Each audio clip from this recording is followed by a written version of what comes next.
No, it's 2 o'clock. We'll move to question time, and I call Senator Ruston. Thank you very much, President. No, I've got another week of it. Another week, Dal. My question is to the Minister representing the Prime Minister, Senator Farrell. Yesterday, the Senate exercised its power to extend question time to allow more scrutiny of this government. Reports suggest that the government intends to retaliate by stripping opposition committee deputy chair positions in the other place.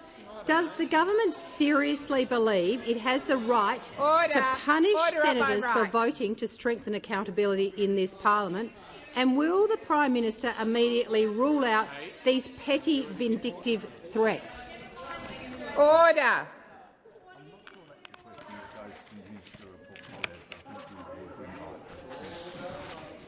Order. I'm waiting. I'm waiting. I am waiting, particularly on my right. Senator Patterson, seriously, Minister Gallagher, I am advised, Minister Farrell, it does not go to your portfolio responsibilities, so I invite you to respond in whatever way you think is fit. Thank you, President, and thank the acting leader for her question. No, I'm happy to answer every question that I'm asked, and in my usual forthright and transparent way. I'm unaware of these reports that you're referring to. Certainly, from my point of view, I'm not a vindictive sort of fellow. Am I? And I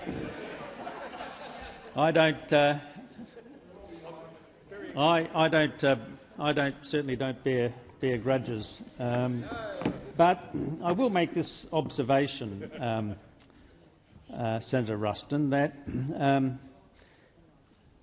if the coalition seriously intend to be a party of government ever again, I don't know whether that is in your contemplation, but there has to be a degree of maturity and common sense in the coalition, in the way in which they approach the way in which this chamber is governed.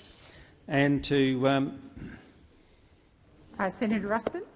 Thank you very much, President. On a point of order on direct relevance, I simply asked the President— No. Senator Ruston, I explained at the beginning of the question that it was outside of the minister's portfolio areas and he was fit to answer it in any way that he saw fit, so there is no point of order.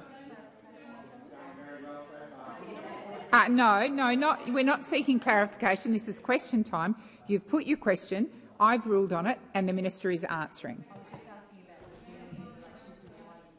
I sought advice from the clerk, and it's not his. I'm not in a debate with you, Senator Ruston. I made it very clear at the outset that the question was outside the portfolio area. I have made that assessment on previously. Senator McGrath, come to order. Senator McKenzie, come to order. You need to withdraw that, Senator McKenzie. I withdraw. Thank you. Minister Farrell, I invite you to continue. Look, I am a little bit mystified by Senator Ruston's point of order, given that I've offered to answer the question and answering it in the only way I can, which is an honest answer as to in response to your question. But the point I'm trying to make to the coalition and to all of your colleagues, I know there's a degree of division within your groups, and I read about a lot of that. Minister Farrell, the time for answering has expired. Senator Ruston, first supplementary. Thank you, President. Under our system of responsible government, the executive is accountable to the parliament. The government doesn't get to dictate to the Senate how it conducts its business. Why is the government so afraid of answering questions and so determined to keep Australians in the dark about how you operate?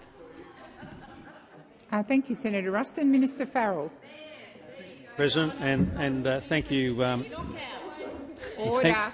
Thank you, Senator Ruston, for your first supplementary question. We're here to answer the questions.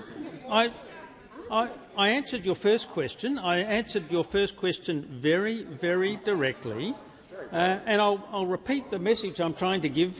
I'll repeat the message that one of these days, maybe you'll be back into government, and you will understand just how important it is for the opposition to act in a responsible way, and to engage in cheap tricks with Senator Pocock is not the way in which it is not the way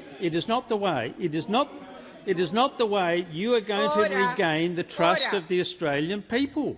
You're not going to get back. You're not going to get back into responsible government if you behave in this fashion. Thank you, Mr Farrell. Senator Ruston, second supplementary. I seek leave to table Senator Wong's speech to this parliament on this very matter. Is leave granted?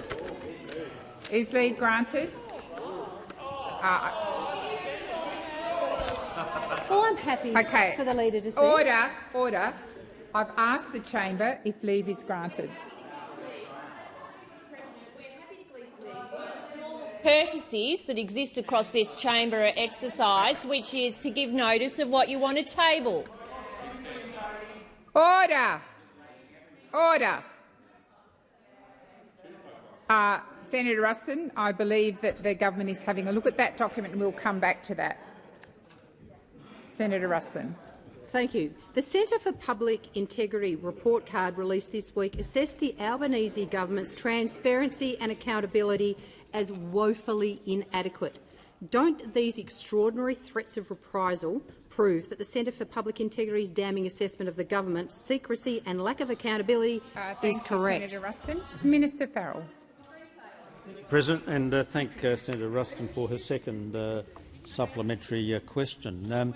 Look, I don't accept the assessment that's been made about the transparency of this government. Can I just give you one example in my own portfolio area where I sat down with the opposition and other parties in the course of the last parliament to make some changes to the electoral laws in this country, and it's Senator McGrath, it is absolutely relevant, because at the next election, for the first time, when Australians go into the to vote, they will know exactly who has made a contribution to the candidate that they're contemplating voting for the first time in our history.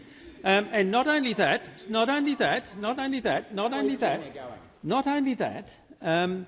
the level of donation has been dropped from— The time for answering has expired. Before I call Senator Darmanin, I'm going to draw to the attention of honourable senators the presence in the gallery of a delegation from the Kiribati government led by the Minister for Health and Medical Services, the Honourable Bosi Nawang. On behalf of all senators, I wish you a warm welcome to Australia and in particular to the Senate. I'll just seek information from Minister Gallagher if leave is granted to table that document. Leave is granted. Thank you. The document's tabled. Senator Darmanin. My question is to the Minister representing the Attorney-General, Senator Farrell. In February 1975, the then Labor Attorney-General, Kep Enderby, introduced the Racial Discrimination Act. The Act passed in June 1975, and tomorrow, Friday 31st of October 2025, marks the 50th anniversary of the commencement of the Act. As Australia's first piece of Commonwealth anti-discrimination legislation and the first to prohibit racial discrimination, how significant is this anniversary? Minister Farrell. Thank you, President, and can I thank the Senator for that very important question and the great work that she does on behalf of her constituents in that great state of Victoria. But the passage of the Racial Discrimination Act was a historic step, for the first time making racial discrimination unlawful in Australia through federal legislation. Back then, the White Australia policy had only recently been rightly completely abolished by the Whitlam government in 1973, removing race as a determining factor for immigration decisions. The establishment of the Racial Discrimination Act created a right that had not previously existed in common law, that is the right not to be discriminated against on the grounds of race. The Act contains both a general provision making racial discrimination unlawful under Section 9 and specific protections in areas including employment, the provision of goods, housing and accommodation. The Act also provides the template for the states and the territories to follow, all of whom have since enacted their own anti-discrimination laws. For the past 50 years, the Racial Discrimination Act has provided a standard for which we can aspire, and where all members of our community are treated respectfully, without distinction to race, colour, descent or nationality. As Prime Minister Whitlam said in the statement on the proclamation of the Act, the purpose of the Racial Discrimination Act is to set standards for the future and build a climate of maturity, of goodwill, of cooperation and understanding at all levels of society. Thank you, Minister. Senator Darmanin, first supplementary. Thank you, Minister. A very significant reform and wonderful to see it reach 50 years. The Australian Human Rights Commission has for 40 years helped to give practical effect to the Racial Discrimination Act. What recent work has been done by the Commission to support the intention of the Act? Thank you, Senator Darmanin. Minister Farrell. Thank you, President. And again, I thank the Senator for her first supplementary question. And yes, it is a very significant day to reach that 50-year milestone. The Australian Human Rights Commission provides education and training, including to employers, to ensure that workplaces are inclusive and respectful. They also work to resolve complaints made under the Act. In the 5 years to 2024, the Commission received over 2,200 complaints under the Act, which account for about 14% of total complaints. In October 2022, the government provided $7.5 million to the Commission to develop the National Anti-Racism Strategy to tackle racism and promote racial equality in Australia. The Commission has also helped to deliver the Racism It Stops With Me campaign, which has helped build community understanding into racism in Australia. Thank you, Minister. The time for answering has expired. Senator Darmanin, second supplementary. The Australian Labor Party is very proud of our record in introducing and defending the Racial Discrimination Act. How is the Racial Discrimination Act still ensuring that Australians who may experience racism are protected under this important federal law? Thank you, Senator Darmanin. Minister Farrell. Thank you, President, and thank the Senator for her second supplementary question. As the Senator has said, the Australian Labor Party is proud of our record of introducing and defending the Racial Discrimination Act. Unfortunately, there are still some people in our society who want the right to discriminate enshrined in our laws and call for the repeal of Section 18C of the Racial Discrimination Act. To remind senators who are not aware of these provisions, Section 18C makes it unlawful to offend, insult, humiliate or intimidate another person because of their race, colour or national or ethnic origin of the other person. The Australian Labor Party has always understood and defended the importance of Section 18C of the Racial Discrimination Act. Thank you, Minister. Senator Mackenzie. Thank you, Madam President. My question is to the Minister representing the Prime Minister, Senator Farrell. Yesterday, this chamber responded to the government's continued refusal to comply with orders of this chamber and, in addition, its failure to deliver on a commitment made by Senator Gallagher to this chamber to release a document that is now 2 years old. It was a constructive and proportionate response seeking to get answers from a government determined to give no answers. Minister, can you confirm that the government respects and understands the resolutions and decisions of this chamber? Order. Order. Order on my right. Order on my right. Senator Watt. Order. Order. Order across the chamber. I'm waiting for order. Senator Farrell. Thank you, President, and thank Senator Mackenzie for her question. yes, the minister has said she will release the report, and in my experience, when Senator Gallagher says she will do something, she does do it. Now, well, one day, if you ever get back into government, Senator, you may understand that sometimes things, if you want to get them right, and I know so many times in government you got things wrong because you rushed them. We like to get things right. Two things about this government. We're an action government. When we see a problem, we go in and we fix it. But secondly, when we fix a problem, we make sure we do it correctly. And we take the time. We take the time to get it right. Now, I know that's a difficult concept for the coalition to understand, the idea of getting something right in terms of policy terms. But I make the point.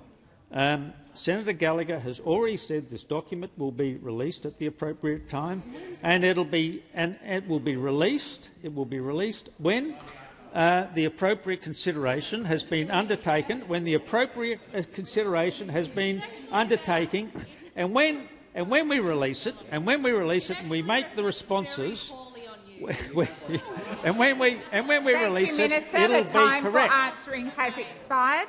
Senator, I'm waiting for order. Senator Mackenzie, first supplementary.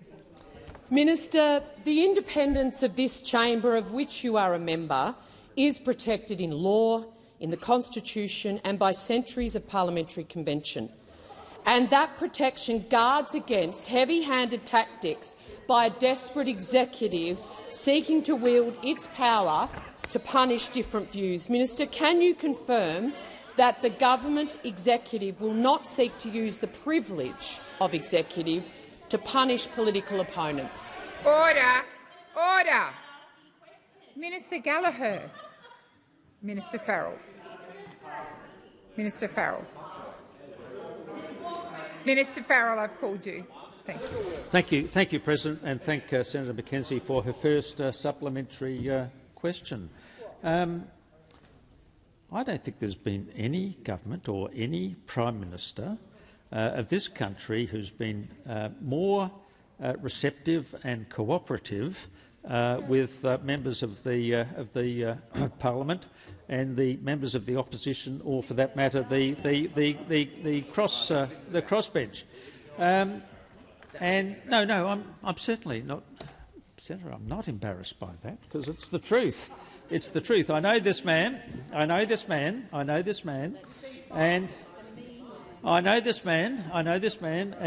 he.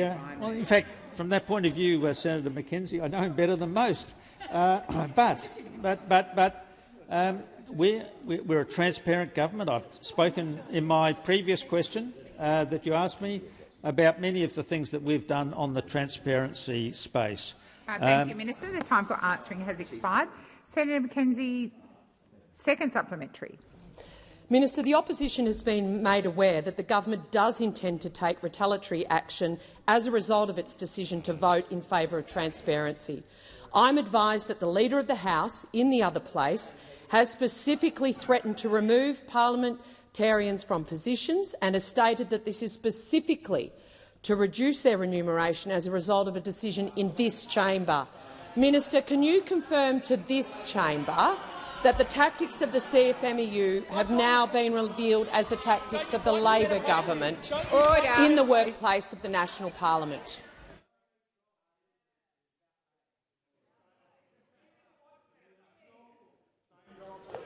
Order. Senator Mackenzie, I am advised that order. Senator Ayres and Senator McGrath, if you want to chat, do it outside the chamber. Perhaps there'll be less interjections if you do that. Senator Mackenzie, I am advised that the management of the House of Representatives chamber is not within the portfolio area of it's not a debating point, Senator Mackenzie. I'm simply advising that your question is not within the portfolio area of the minister. However, I am going to invite the minister once again to answer it in whatever way he sees fit. Thank you, President, and thank Senator. Order. With respect, Senator Mackenzie, I've chosen to answer your question. I am totally transparent, and will answer. Yeah. What with me, Senator McGrath. What you see is what you get. Nothing more, nothing less. I'm unaware of the suggestions that you make in your question. Certainly, I haven't had any conversations with the manager in the other place. So many things are serious issues for the Australian people, whether it's cost of living, whether it's interest rates, whether it's housing, and you're completely focused. You're completely focused on your own issues. What about start focusing on the issues that affect Australian people? Why don't you focus? Thank you, Minister. Your time has expired. Senator Shoebridge. Thanks very much, President. My question is to the Minister representing the Minister for Defence. When it comes to defence, the Albanese Labor government has just promised Donald Trump another $1 billion for the US to build their own nuclear submarines. On top of the $1 billion Labor's already given them for that, Labor's building the US an $8 billion nuclear submarine base in Perth. Labor's building the US troops hundreds and hundreds of homes. And now Labor is planning to serve up Australia's critical minerals to US corporate and military interests. Minister, has your government ever said no to Donald Trump or the US? Are there any limits? Thank you, Senator Shoebridge. Minister McAllister. Thank you very much, President, and I thank Senator Shoebridge for the question. This is, of course, a key difference between our party and the Greens political party, and it's been explored on many occasions, Senator Shoebridge, because fundamentally your position, as I understand it, as has been articulated by you and many of your colleagues over time, is that you do not support the US alliance. That is not true for the Australian Labor Party. We consider that the relationship with the United States is of great significance to our national security. It's a relationship that is long and is deep and is multidimensional. We were pleased the Prime Minister was able to meet so constructively with the United States administration, with President Trump. We are pleased that we are able to come to an agreement with our ally, the United States, about the development of critical minerals resources, understanding the significance of that supply chain for our security and for our economic interests. We do think that the acquisition of conventionally armed nuclear-powered submarines is important for our national security for a range of reasons which we have explored many times in the estimates hearing, Senator. And so we will continue on every occasion to contemplate the national interest in this relationship and in all of our international, in all of the international work that is undertaken by the Prime Minister and by the ministers who are sworn to the Foreign Affairs portfolios. It's a focus for our government, ensuring that we engage constructively, sensibly in the world in accordance with our national interest. Thank you, Minister McAllister. Senator Shoebridge, first supplementary. Well, you see, Minister, just this week, Minister Wong said in relation to proposed changes to the EPBC Act, for example, that the US relationship matters more than some domestic politics about environmental reform. Minister, is that why Australia's defence budget is so skewed towards US interests? Because your government openly puts US interests before Australia's? Thank you, Senator Shoebridge. Minister McAllister. Thanks, President. Senator, I have regrettably learned that it is not wise to accept assertions from members of your party when you seek to characterise statements made by members of the government, because in my experience those characterisations are rarely accurate. However, I'll confirm the advice I provided to the chamber in my response to your primary question. We, on every occasion, consider our national interest, and we do frequently. We do frequently make the point that when it comes to the relationships that we are pursuing with other governments in our national interest, from time to time, responsible political organisations might also wish to consider the national interest before seeking to weaponise relationships that we seek to establish with others. The time for answering has expired. Senator Shoebridge, second supplementary. Thanks, President. You see, when Minister Wong was standing right there earlier this week, she also said this: one of the rules of politics is that you try not to play the US relationship into your domestic politics.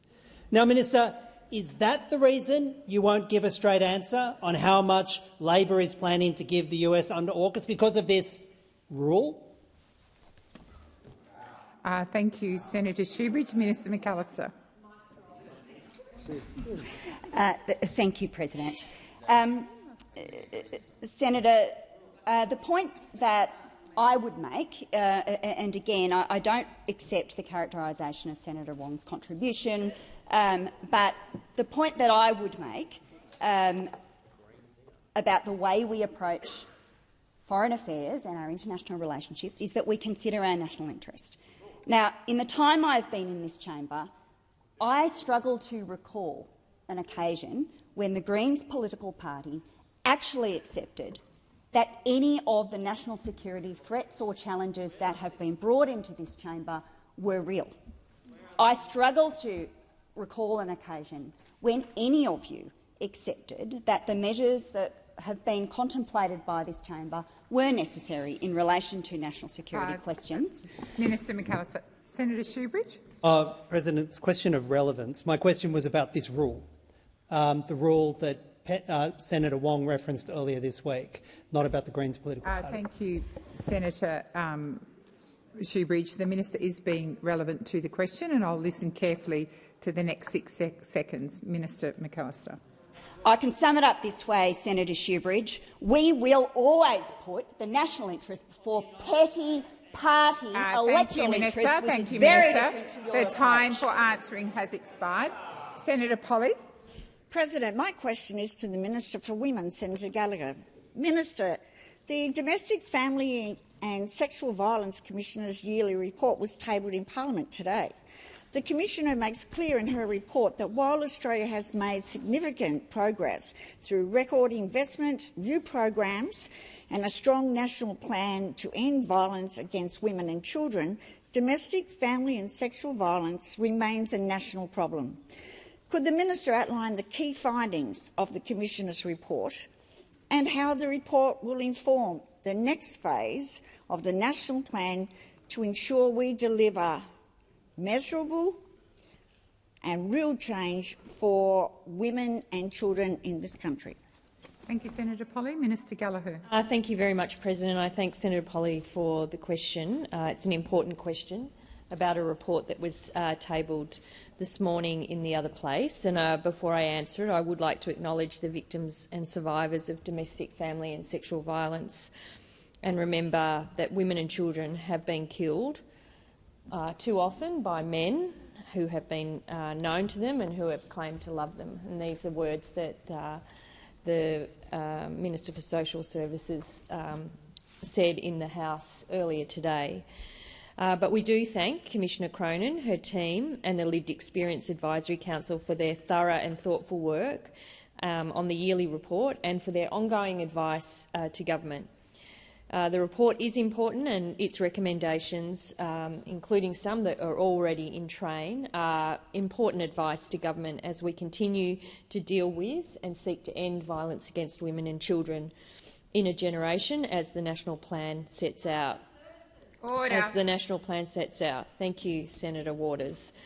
As a government, we have prioritised investment in services, more than $4 billion since 2022, and in addition to that, but it's not just about the money because the issues here are bigger than just what government can fund. In addition to that, ongoing funding for all of those important legal services that women often rely heavily on when they leave violent relationships that weren't funded by those opposite in any ongoing sense and have been funded by us in the order of another $4 billion. So we have prioritised important investments. We've also responded by implementing the leaving violence payment, making it permanent so that women have the financial support to leave. But we're also investing in perpetrator responses to break the cycle of violence. And today's report is an important part of that information, just as the rapid review, which we are responding to as well. Senator Polley, first supplementary. Minister, the report recognises the government's substantial investment, over $4 billion since 2022, and new initiatives like the Leaving Violence program. What has the Albanese Labor government delivered to ensure that the scourge, and that's what it is, it's a scourge of family and domestic violence, is properly addressed? Thank you, Senator Polley. Minister Gallagher. Thank you. Thank you, and I thank Senator Polley for the supplementary. Ending family, domestic and sexual violence has been a core priority for the Albanese government, and as Senator Polley said, we have made those significant investments. We've invested more than any Australian government ever in frontline services, preventative programs, behaviour change and programs for children who have experienced violence. We've made the Leaving Violence payment permanent, $5,000 in financial help, as well as safety planning support for women leaving violence. $1.2 billion for emergency and transitional accommodation. We've legislated 10 days paid domestic violence leave. We've expanded discretion for Centrelink so perpetrators can't use the social security system to leave survivors with tens of thousands of dollars of debt. And we are currently doing an audit of key Commonwealth systems to ensure that they aren't being weaponised by perpetrators of abuse. There is more to do, but this government has a number of measures underway to do what we can to end violence against women and children. Senator Polley, second supplementary. Looking ahead, the report calls for transformational action, especially through the development of the next action plan, stronger accountability and a focus on priority groups including children, First Nations communities and emerging challenges such as technology-facilitated abuse. What further steps will the Albanese Labor government take to continue to deliver this really important reform? Thank you, Senator Polley. Minister Gallagher. Thank you, President. I thank Senator Polley for this supplementary and acknowledge all of the work she's done in advocating for support for programs in the state of Tasmania when it comes to ending violence against women and children. The Commission's report points to the development of the Second Action Plan as a crucial moment to align efforts to new evidence and changing contexts. And we know that, particularly in the area of technology and coercive control, we are seeing changing behaviour all the time. And today, as Minister Plibersek said in the other place, the first thing that is done when a woman attends an emergency accommodation service is to have their phone, their vehicle and a lot of other electronic devices checked for tracking devices that may have been placed on them by their perpetrator. This is the way that we have to respond to the changing use of technology and its impact on women and children. This report will help guide some of that work, as will all of the work that's been happening across the sector. We acknowledge of those who have advocated for decades to improve the lives of women and children in this country. Senator Thorpe. Thank you. My question is for the Minister representing the Attorney-General, Minister Farrell. Last November, the Race Discrimination Commissioner handed down the National Anti-Racism Framework. Built on extensive consultation, the framework presents a whole-of-society approach to getting rid of this racist nation, as it's known. A year on, the government has still not responded to the report or endorsed it. Why not? Thank you, Senator Thorpe. Minister Farrell. Thank you, President, and thank you, Senator Thorpe, for your question. I, of course, started my first question by referring to the fact that we celebrate 50 years of the Anti-Discrimination, Racial Anti-Discrimination Act, and so this government does have a distinguished record in terms of dealing with... Minister Farrell, please resume your seat. Senator Thorpe. Point of order on relevance. Why has the report not been endorsed or responded to is my question. Thank you, Senator Thorpe. I'll listen carefully, and if the minister is not directly relevant to your question, I will remind him of your question. Minister Farrell. She's not a minister yet. Oh, well, one never knows what happens in politics. Order. So, can I make this observation, Senator Thorpe? I'm not obviously the Attorney-General. I'm representing her in this place. Now that you've raised the issue, I shall consult with the Attorney-General and seek a response from her to direct... Order. Order. Well, Senator Thorpe.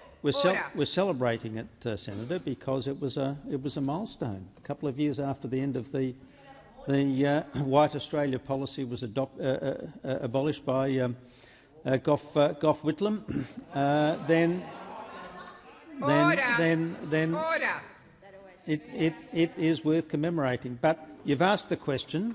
I am not the Attorney-General, but I shall seek a response as quickly as I can, Senator Thorpe, and I will come back to you with an answer to that question. Thank you, Minister. Senator Thorpe, first supplementary. So what has the government done since the framework was handed down to progress any of its 63 recommendations besides ignoring it? Thank you, Senator Thorpe. Minister Farrell. Thank you, President, and thank you, Senator Thorpe, for your first supplementary question. Look, I reject the suggestion that we're ignoring the report. This government takes the issue of racial discrimination seriously, and in one of the responses to the questions that I was asked, I referred to the large number of racial discrimination cases that have been dealt with just in recent times. I referred earlier, we're an action government. Where there are issues to be dealt with, we deal with them. We have an excellent Attorney-General in Minister Rowland. I know she takes this issue. She's a very fine Attorney-General. I know she takes these issues seriously. Thank you, Minister Farrell. Senator Thorpe.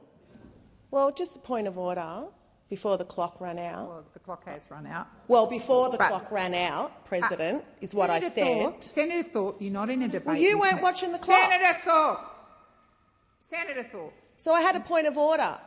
Which I'm entertaining if you would just stick to the point of order. We've run out of time now. You stood up before the end My point of order was on relevance. I don't want to hear how great your Attorney-General is. I want to know when racism will stop in this country. Senator Thorpe, the minister was being relevant to your question. In relation to your first question, he's taken it on notice, and he did go to points in your second question.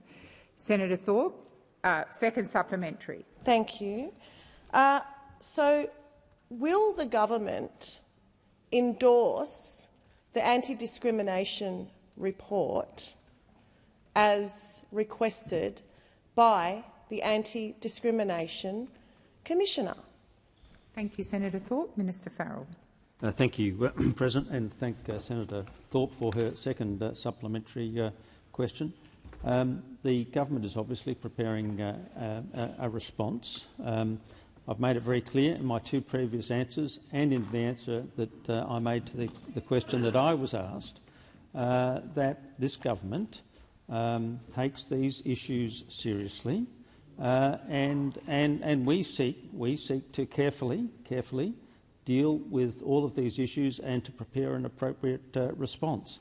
But again, I shall forward your question to the Attorney-General and come back with a formal response. Thank you, Minister. Senator Collins. Thank you, President. My question is to the Minister for Industry and Innovation, Minister Ayres. In January 2025, the Minister visited Tomago Aluminium to announce a $2 billion green aluminium production credit. declaring, and I quote, "This is what a future made in Australia looks like." Given Tomago now faces closure, with the possible loss of more than 1,000 jobs, is this what the future made in Australia really looks like under this government? Manufacturing closures and job losses. Thank you, Senator Collins. Minister Ayres. Well, thank you for that question. And I was interested to see whether at any point today, after all this fanfare about additional questions, whether there was ever going to be a moment, where this self-absorbed, circular Canberra club, hopelessly divided amongst themselves, would actually ask a question about this important industrial facility in the Hunter Valley. And what it turns out we have is a question that is asked in precisely the same terms as a question that was asked 3 days ago over there. They can't even make up their own questions, this show. Can't even make up their own questions. Senator Mackenzie. Order. Order. Senator Ruston. President, on a matter of relevance, I was wondering whether you might direct the minister to answer the question. I think the minister is being relevant, but if he's not directly relevant, I will draw him to the question. Minister Ayres. And what you will find, of course, is that in the period since I was appointed as the Minister for Industry, this is one of the questions that, of course, as the Minister, I have been very focused upon. The truth is that this facility is facing a very uncertain future. That is the truth. It is facing markets that are very challenging because of over-subsidisation and overcapacity in certain markets, particularly in China, tariff responses from economies around the world, not just the United States. It is facing a series of energy challenges, largely brought upon, I have to say, by 10 years of inaction on the energy front, which means that there is less supply than there could have been. Thank we'll you, see Minister if the next Ayres. question's original. Order. Order. Order. Senator Mackenzie, first supplementary. I beg your pardon, Senator. Isn't it amazing that I think it's you, Senator Mackenzie, because your interjections are constant? My apologies, Senator Collins. First supplementary. Thank you, President. Minister, the Coalition called for aluminium, alumina and bauxite to be included on the critical minerals list in 2023, which would have allowed companies like Tomago and Alcoa's Kwinana refinery the ability to secure their production through a range of policy options. Why do you not see our aluminium sector and the thousands of workers as critical to Australia? Thank you, Senator Collins. Minister Ayres. Well, that is, of course, symbolism of the highest order. The question here is how we move to secure the future of this facility, and we will continue working on that very hard indeed, just the same as we are working on the future of the Boyne Island aluminium facility, the Bell Bay aluminium facility that Senator Duniam took me to yesterday. All of these facilities are facing challenging circumstances. I don't mean he took me there literally, Senator Canavan, although I'm always up for a trip with Senator Duniam. This is going to require effort, and there has been no doubt about our capacity to intervene. Thank you, Minister. The time for answering has expired. Senator Collins, second supplementary. President. Minister, considering the abject failures of industry and resources policy under your government, how many more smelters, refineries or industrial facilities have to close before you take action? Minister Ayres. Well, we've demonstrated over the last few short months our determination to intervene when it's in the national interest. We've intervened in the Near-Star facilities in Hobart and the Near-Star facilities in Port Pirie. We've acted with the South Australian government to protect our national interest in terms of the steel industry, and we've moved with the LNP government in Queensland to protect the interests of not just Glencore in Mount Isa, but that whole industrial system. Acting to secure thousands and thousands of jobs, and that stands in stark contrast to the approach that not only was adopted by those opposite in government when 40,000 jobs were offshored deliberately in the auto sector in Victoria, in a vengeful, willfully nasty kind of way. We have acted to intervene. The time we for will continue to do that. Expired. Senator Bell. Thank you, President. My question is to the Minister representing the Minister for Climate Change and Energy, Minister Ayres. Electricity bills have soared 23.6% over the past year, with an 8.1% rise last quarter and another 9% this quarter. These price hikes are now spiking inflation and crushing Australian families already desperate for relief. The only thing keeping power bills from going even higher has been temporary rebates, and those are running out, and so is the government's supply of taxpayer dollars. One Nation warned this would happen. We warned your reckless net zero plan would hurt households and businesses. Why does this government continue to mislead the Australian people by claiming its so-called net zero energy transition is working when it's clearly only working to send power bills and the cost of living through the roof? Thank you, Senator Bell. Minister Ayres. There's, I will indicate for the new senator that we don't take his contribution as his first speech, so that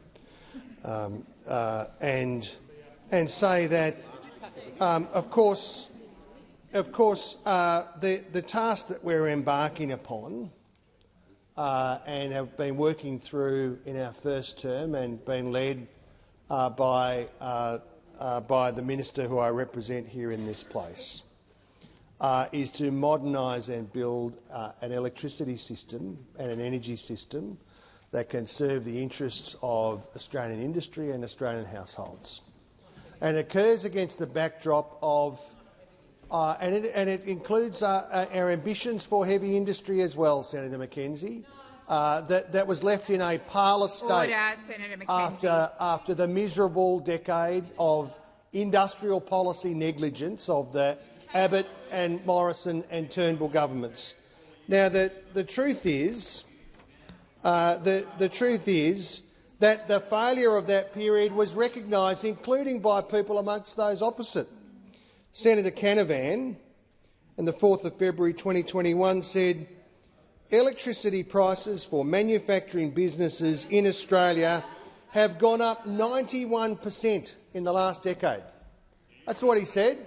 That's what he said. In 2021, the Abbott and Morrison and Turnbull governments allowed electricity prices for manufacturing to almost double. Right, that's what happened. And the reason that happens, that's what happens when you allow 24 out of 28 coal-fired power stations, Senator Canavan, to close down and don't have a plan to do anything about it, except send a press release out about a coal-fired power station in Collinsville that you never built. The time for answering has expired.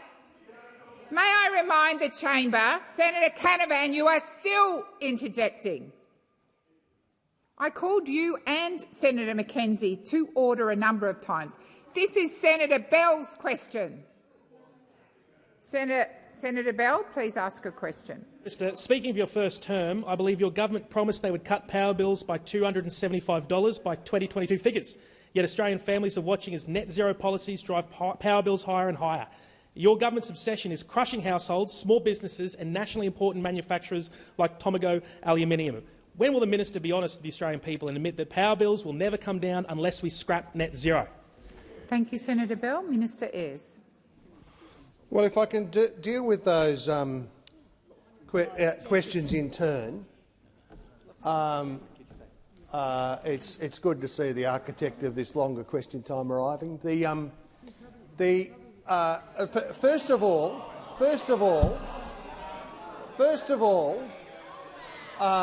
Senator, there is nothing more calculated. There is nothing more calculated to deliver higher costs for industry or households. Minister Ayres, please resume your seat. Senator Pocock. Sorry, President, just a point of order. I think there's some sort of standing order against talking about senators coming in and out of the chamber. I just duck to the toilet quickly. Thank you, Senator Pocock. It is a convention, but I will remind Senator Ayres not to name senators who are here and senators who may not be here. Minister Ayres, please continue. The endeavour is always not to hurt anybody's feelings. There is nothing more calculated to put up electricity prices than more policy uncertainty. Because what we saw over the last period in government was a government that was determined to never land an electricity policy framework, and as a consequence, as Senator Canavan pointed out, prices nearly doubled under the last government. Expired. Senator Bell, second supplementary. Minister, inflation is now rising again, driven in large part by soaring electricity costs caused by Labor's net zero obsession, and everyday Australians are drowning. One Nation is asking you, and Australian families are asking you, and businesses are asking you, please end your dangerous and damaging race to net zero oblivion before more people lose their homes, their jobs and their livelihoods. Thank you, Senator Bell. Minister Ayres. I'm not sure there was a question in there, but I would just observe that it has been very interesting to watch over the last couple of days that some of the characters amongst One Nation and their adjoining— Senator Ayres, I'm assuming you are referring to elected officials, so please refer to them as senators, if that is indeed who you are referring to. President. And Senator Canavan himself has moved from complaining about net zero to proposing a solution. He's moved from that to actually it's positive. He's proposed that we should build some more coal-fired power stations. That's what he's proposed. He proposed that when when the Morrison government was in government, it was called the Collinsville Power Station. I am going to draw you back to Senator Bell's question.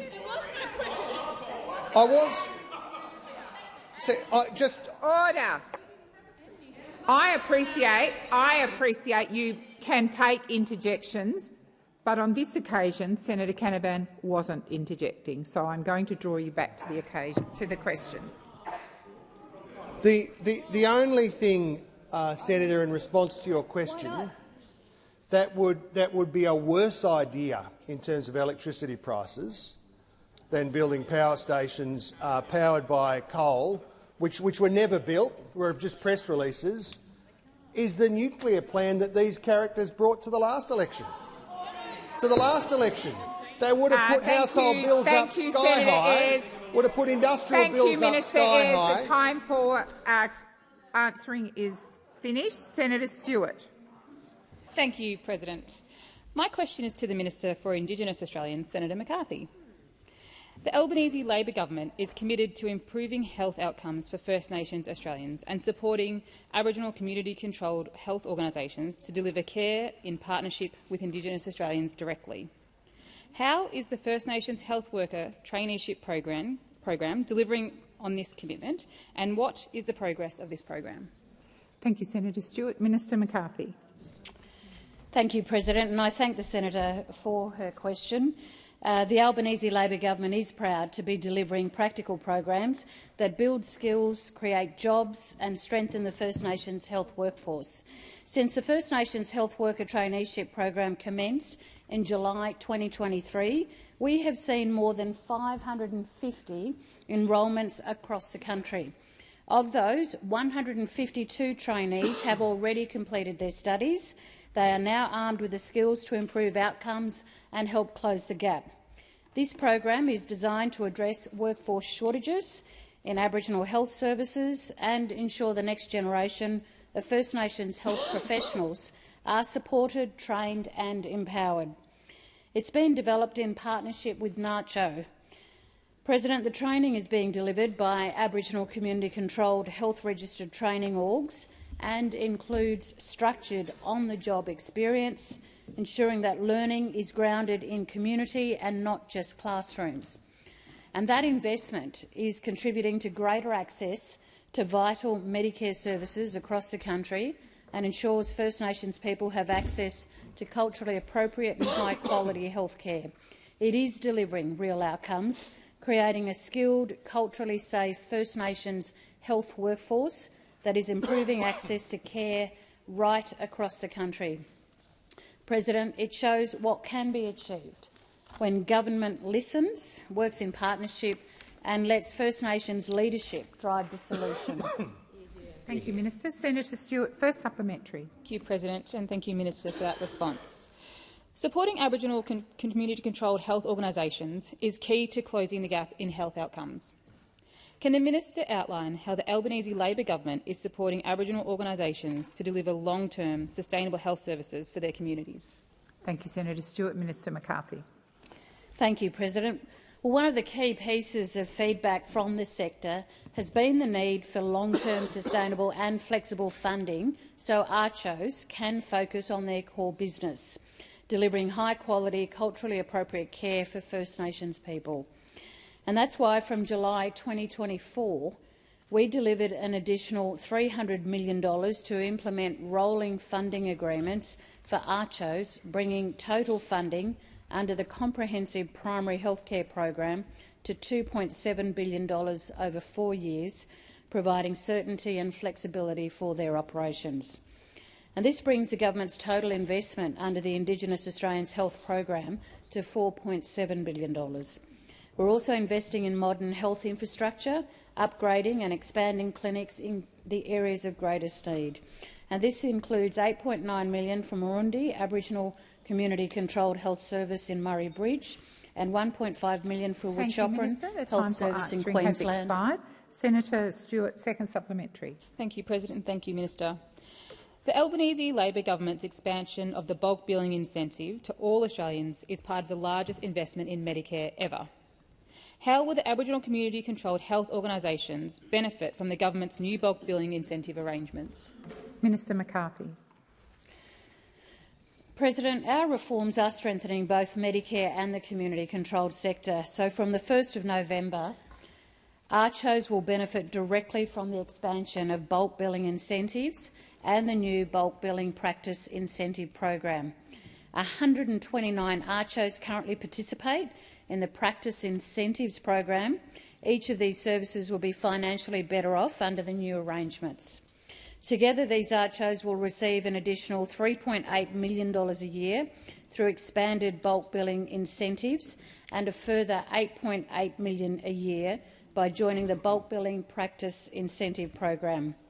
$12.6 million in total in additional support for ACCHOs each year, or almost $100,000 per organisation on average. And this will help ACCHOs, President, to continue providing affordable, culturally safe care for their communities. Thank you, Minister. Senator O'Sullivan. Thank you very much, President. My question is to the Minister representing the Minister for Infrastructure, Transport, Regional Development and Local Government, Senator McCarthy. Regional roads have been deteriorating under this government, which has cut the level of Commonwealth funding for regional roads from 80% down to 50% following the 2023 review of the infrastructure investment pipeline.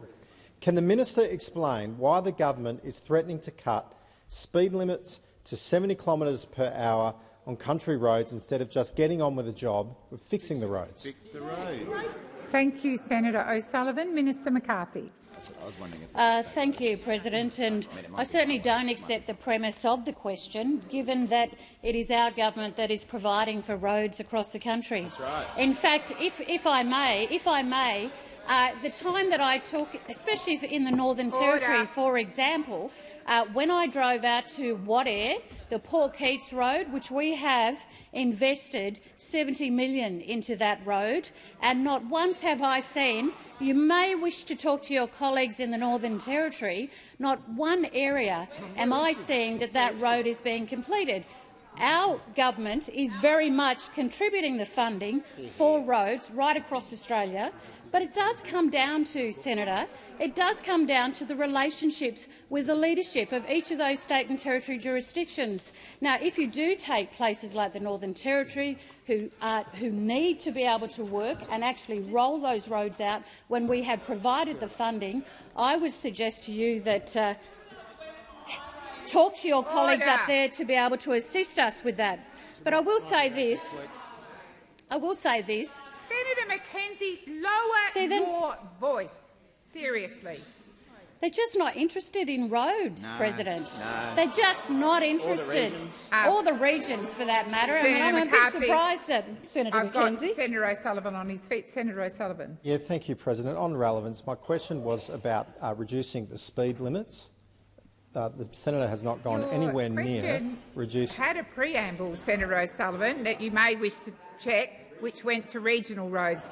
The senator is being directly relevant, and if your colleagues don't intervene, perhaps I can listen more closely to the answer. Senator McCarthy. You know, President, reviewing speed limits on high-risk regional and remote roads has been on the road safety agenda since at least 2018, when the National Party held this portfolio. In fact, the first priority action under the 2018 to 2020 National Road Safety Action Plan, agreed to by the member for Riverina, was to review speed limits on high-risk regional and remote roads in consultation with the community. The consultation currently underway on reducing default speed limits is being undertaken by the Minister's Department to inform a regulatory impact analysis. It does not constitute government policy, but is a usual process we undertake on various issues. Thank you, Minister. Senator O'Sullivan, first supplementary. Thank you, President. I do have a supplementary question. The government has cut critical programs to regional roads, including abolishing the Roads of Strategic Importance and Local Roads and Community Infrastructure program.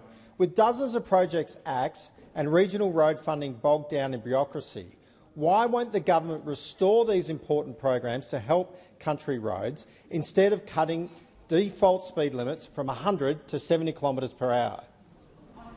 Thank you, Senator O'Sullivan. Minister McCarthy. Thank you, President, and I do thank the senator for the question. It's actually not the first time he's asked it. He actually asked it in Senate estimates in the RAC committee, in terms of the local roads and community infrastructure program. And let me repeat, as we did in our responses on these questions, the local roads and community infrastructure program was a COVID-19 stimulus measure to fund local projects that would support local economies and create jobs during the pandemic. The Albanese Labor government has continued to back this program. See, they're not interested. They're not interested, President. We continue to back the program, but let's remember where the genesis of this started. So while making sure councils are supported to deliver valuable outcomes for local communities, we extended construction timelines for the program in 2023 to help councils complete their projects. Some important detail that you always seem to overlook. Thank you, Minister. Senator O'Sullivan, second supplementary. Thank you very much, President. Minister, isn't it the case that under Labor's plan the limits will stay reduced even if the roads are later fixed? Thank you, Minister. Thank you, Senator O'Sullivan. Minister McCarthy. Thank you, President. Well, under Labor's plan, we've doubled funding for the Roads to Recovery program, from $500 million to $1 billion a year permanently, from 2027 to 28. But you're not interested in the regional roads. You're not interested. Minister, thank you. Senator O'Sullivan. Yeah, thank you, President. My question was very tight, and I ask you to draw the minister back to the question, which is whether or not speed limits will stay reduced. Thank you, Senator O'Sullivan. The minister had just started her answer. I will listen carefully and, if necessary, draw her to the question. But I do need silence, particularly from your side, to enable me to do that. Minister McCarthy. Thank you, President. Well, I mean, I would have thought they'd be interested to know how much funding was going into the regions, especially the roads. Clearly, the other side want to put their foot to the pedal and go as fast as they can, but we want to make sure, President, that we do invest in the regions, that we do invest in the roads. Please continue, Minister. That's better. Thank you for saying please, Senator Ruston. So rude. Haven't heard too much from you this week, so it's really important to hear from you right now, isn't it? So between 2024 to 25 and 2028 to 29, Labor is investing $4.4 billion in safer local roads through Roads to Recovery. Order across the chamber. I have received a list for the next lot of questions from the government. I am assuming it has been negotiated across the chamber. So with that in mind, and that is the only piece of information I can add, I will call Senator Faruqi. President, my question is to Minister Watt. Minister, on Tuesday we woke up to distressing images of a humpback whale, a species protected under federal and state laws, killed in a shark net off the coast of New South Wales. Whales, dolphins, rays, turtles, dugongs and endangered shark species are getting entangled almost daily in New South Wales and Queensland by these indiscriminate nets of death. While a shark net was killing that whale in New South Wales, dozens of bull sharks were feeding in the shallows at Snapper Rocks in Queensland inside the shark nets and drum lines. This irony proves again that shark nets are not a safety barrier. Minister, have you seen these awful images? And what have you got to say to Australians, and indeed many around the world, who are distressed and angry at this state-sanctioned animal cruelty? Thank you, Senator Faruqi. Minister Watt. Thanks, President, and thanks, Senator Faruqi. And I welcome a question from the Greens political party about the need for environmental law reform. My one suggestion for you is join with the government and pass environmental law reforms. Senator Faruqi, first supplementary. Order. Senator McKim, order. Order. I remind the chamber that this motion was agreed by the chamber yesterday. I am not entertaining interjections. I have called Senator Faruqi. I expect her to be able to give her question without interjection. Senator Faruqi.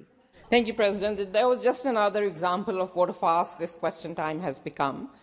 Minister, order.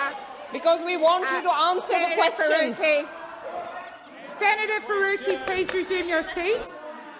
Order across the chamber, particularly on my right. I just finished saying that Senator Faruqi has the right to be heard in silence.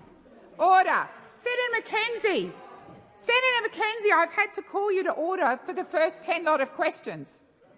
I'd like some silence, particularly from you, but particularly from my right. Senator Faruqi, please continue. Thank you, President. Perhaps for once you can try and answer the question. Minister, New South Wales and Queensland shark cull programs are enabled by a federal exemption. Will you today commit to ending this 86-year-old failed policy that doesn't keep our oceans safe for humans or for precious marine life? Thank you, Senator Faruqi. Minister Watt. Thanks, President. Well, Senator Faruqi, I find it rather ironic that you're complaining about question time, given you supported the coalition as part of the coalition to make sure that question time continues to be happening. I mean, it's your choice that we're here. As I say, we have today introduced a bill to the House of Representatives to reform Australia's environmental law, and I invite you to work with the government to get it passed. Thank you, Minister Watt. Senator Faruqi, second supplementary.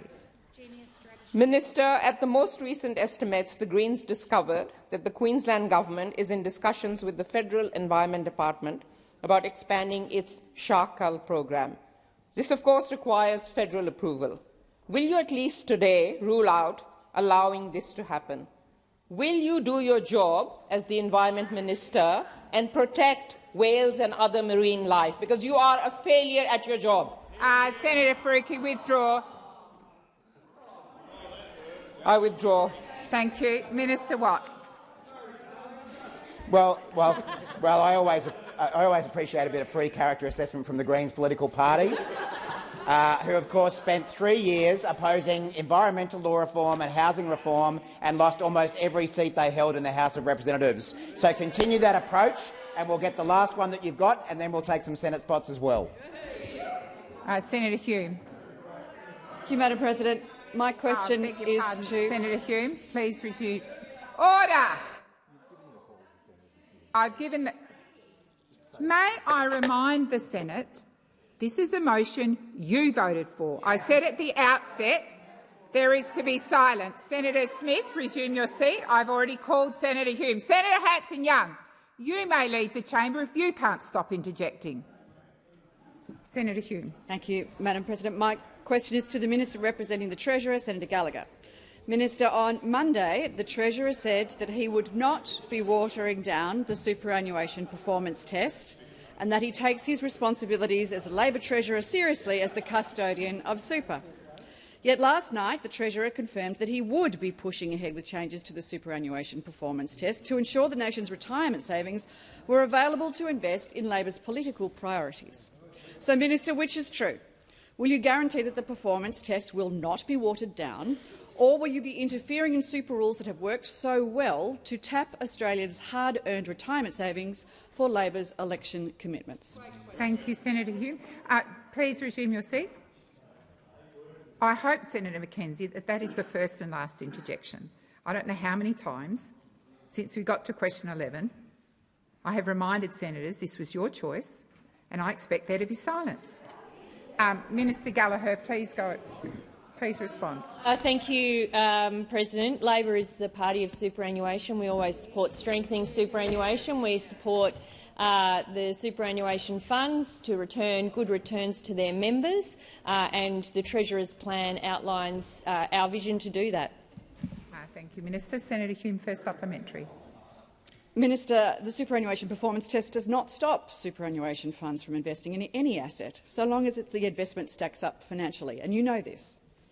It only prevents super from becoming a vehicle for a political agenda. Minister, if Labor's political priorities are such good investments, why are super funds not investing in them already? Isn't it because Labor's priority projects are, in the opinion of the investment professionals, not in members' best financial interests? Thank you, Senator Hume. Minister Gallagher. No. Minister Hume, Senator Hume, second supplementary. Minister, surely after 3 years of inflation-driven bracket creep and high commodity prices generating record levels of taxation, you could use the Commonwealth's revenue to fund Labor's election commitments. Is the reason your government wants to tap superannuation for its nation-building projects because Labor and you can't manage the budget? Yes. Thank you, Senator Hume. Minister Gallagher. Senator Tyrrell. Thank you, President. My question is for the Minister for Industry and Innovation. Sorry, Senator Tyrrell. Please resume your seat. Once again, I remind the chamber I've asked for silence. If you can't be silent in this chamber, please take up my invitation and leave. Senator Tyrrell. Thank you, President. So it's for Minister Ayres. The Tasmanian Bell Bay aluminium smelter is at risk of closure by the end of the year. The smelter is a cornerstone of Tasmania's economy, employing over 600 people and supporting hundreds more through a supply chain of almost 300 local businesses, helping communities like Georgetown, West Tamar and Launceston. Not only that, it is also the only renewable powered smelter in the country. I wrote to you on the 16th of October asking you to work with the Tas government to keep Bell Bay open. Consistent with our Future Made in Australia agenda, we must ensure sovereign metals manufacturing remains in Australia's future. If your government is so committed to sovereign manufacturing, will you stand up today and commit to funding to keep Bell Bay aluminium smelter open? Thank you, Senator Tyrrell. Minister Ayres. Thank you, Senator Tyrrell, for that question. It is an important question.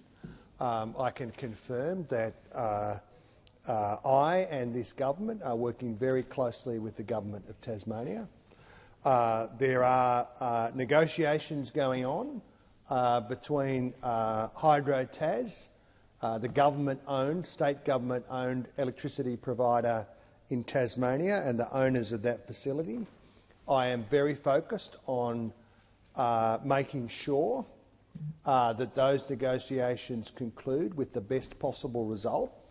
It is absolutely my preference and the government's preference that, where these aluminium facilities have been established around the country, where largely they have been there because there is a state-owned electricity generator, apart from those states now where they've been privatised, and the aluminium smelter owner is facing a private market. In Tasmania, there is a publicly owned facility. It's a proud Tasmanian asset. I've been engaged with the state government at all levels. My department's been engaged at official level. I want to see proper accountability about that process. I've spoken to the Premier of Tasmania and the relevant ministers. I think I've even had a couple of chats with some of my colleagues on the other side here who've expressed an interest, and they should. Very open about that process. It's an important facility in the Tasmanian economy, as is the adjoining Liberty Bell Bay manganese smelter. Thank you, Minister. Senator Tyrrell, first supplementary. Thank you, President. The federal government has already intervened in other industrial closures on the mainland, including South Australia's Whyalla Steelworks, Queensland's Mount Isa copper smelter, a New South Wales Tomago aluminium smelter. Do you treat Tasmanian metal manufacturers differently to mainland smelters? Yeah, it's long. Thank you, Senator Tyrrell. Minister Ayres, wait for the call. Minister Ayres. Thank you, President. Yes, we will pay exactly the same amount of attention, exactly the same detail. The facilities in Tasmania as on the mainland. Senator Tyrrell, second supplementary. Thank you, President. I promise I won't stutter this time. If you treat Tasmanian smelters the same as mainland smelters, you are running out of time and deliberately putting Tasmanian jobs at risk. As a party meant to support the workers, you are choosing to toy with their job security. Why won't you support Australian jobs and today commit to helping the nation's only renewable-powered smelter? Thank you, Senator Tyrrell. Minister Ayres. We'll approach this in a very disciplined way in the Tasmanian interest and in the national interest. Senator Steele-John. Thank you very much, President. My question is to the Minister representing the Minister for Health, Disability and Ageing. Minister, people across the country are struggling to access affordable health care right now. Out-of-pocket costs are continuing to rise at community health care centres, including CoHealth in Victoria, are closing their doors. Minister, why are community health care centres closing under state, Labor and federal governments? Thank you, Senator Steele-John. Minister McAllister. Thanks very much, President, and thank you, Senator Steele-John, for the question, because I'm actually very pleased to speak about the approach that this government is taking to restoring the strength and the availability of Medicare-funded services, because I think, as everyone in this chamber will understand, it was a key focus for us in the last term of government, and it is an even bigger focus for us this time. You asked about the decision by CoHealth, and this decision we consider deeply disappointing. It seems that CoHealth have got themselves into a difficult financial situation. That is very concerning, especially for the local community that they serve. The finance, the governance of CoHealth is the responsibility of that board, and I am disappointed that they find themselves in this position, and I understand that we have requested that the board reconsider its position. But more broadly, Senator, of course we intend to invest in Medicare. Of course the $8.5 billion package we are bringing forward will make a difference, and it will be a focus for this government each and every day.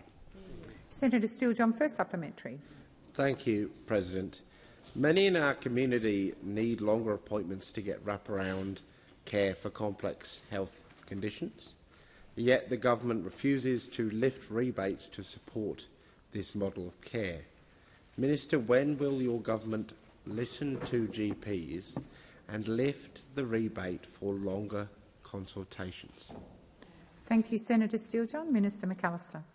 Thanks very much, President. Well, of course, the government is making very substantial investments to increase the availability of Medicare, bulk billed services. These investments, in fact, commence on the 1st of November, and we expect to see a significant increase in the availability of bulk billed services in that time. Senator Steele-John, second supplementary. Thank you, President. Many in the community will find that kind of response frustrating, given that we know that longer consultations are the reality of what is required from so many general practitioners, particularly for mental health consultations, which are the overwhelming majority of consults done by GPs now? Will Labor commit to properly funding community healthcare centres like CoHealth in Victoria so that they can continue to provide the care that is needed? John, the time for asking has expired. Minister McAllister. Thank you, President, and thank you, Senator. As I indicated in my response to your primary question, increasing the availability of bulk billed services and improving the access of Australians to universal health care is a core focus for this government. And very important initiatives commence on the 1st of November. Senator Smith. Yes, President. I seek leave to ask a question on behalf of South Australians regarding the Albanese Labor government's historic women's health package. Is leave granted? Leave is not granted. Well then, Senator President, Smith. I move that so much of the order of the Senate agreed to yesterday concerning arrangements for question time be suspended, as would prevent me asking a question on behalf of the South Australian people that I represent. Order. Order. Order.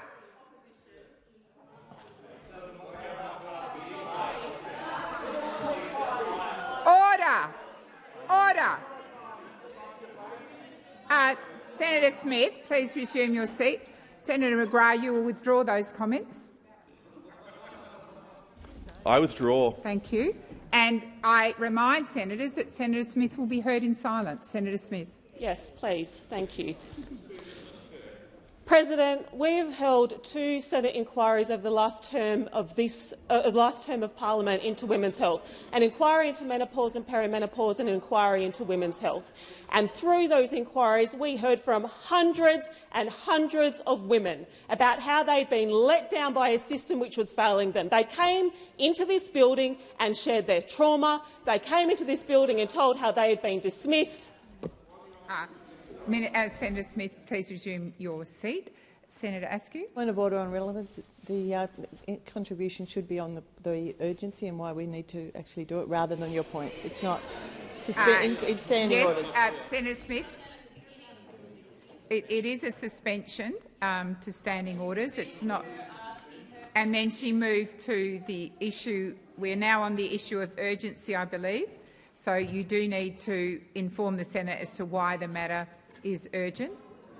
Women I'm trying to ask this question on behalf of. These are the women who came in here and said the country needs to change, that we need to fund women's health properly, and our government listened. We responded. There's changes happening this weekend. I want to ask a question about it. I want to ask a question so I can inform the women in my community. Senator Smith, please resume your seat. Senator Ayres. Well, Senator Smith is trying to articulate a position. It is very difficult for her to do that with all of the bellowing that's coming from the fellas over here. I'd ask you to ask them again. I know that you've tried.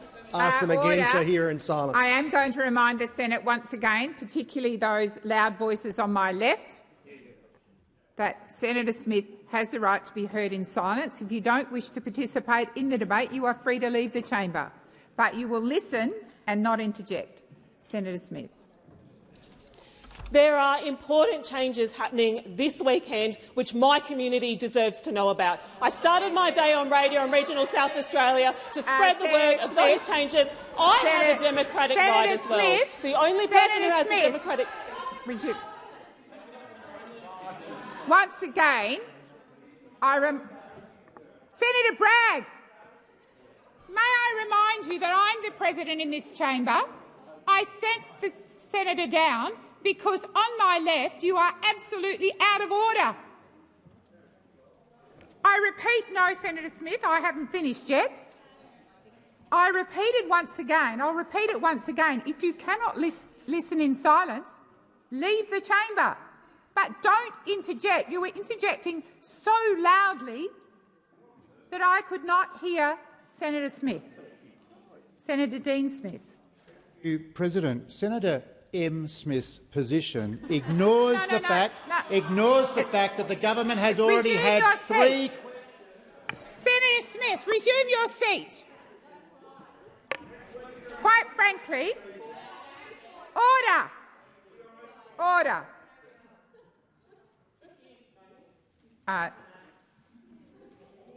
Senator Smith, I am going to remind you need to talk about why the matter is urgent. Please continue. Well, President, it's urgent because there are 19 non-executive members of this chamber who are now having their right to ask questions in this place curtailed. It's 19 members of this chamber who have come in here today asking questions of the utmost seriousness, asking questions on the Racial Discrimination Act, asking questions on— Senator Smith, once again, I'm going to call you to order. Order on both sides of the chamber. Order. Well, Senator Mackenzie, quite frankly, I wish you'd take your own advice on that interjection. Minister Watt.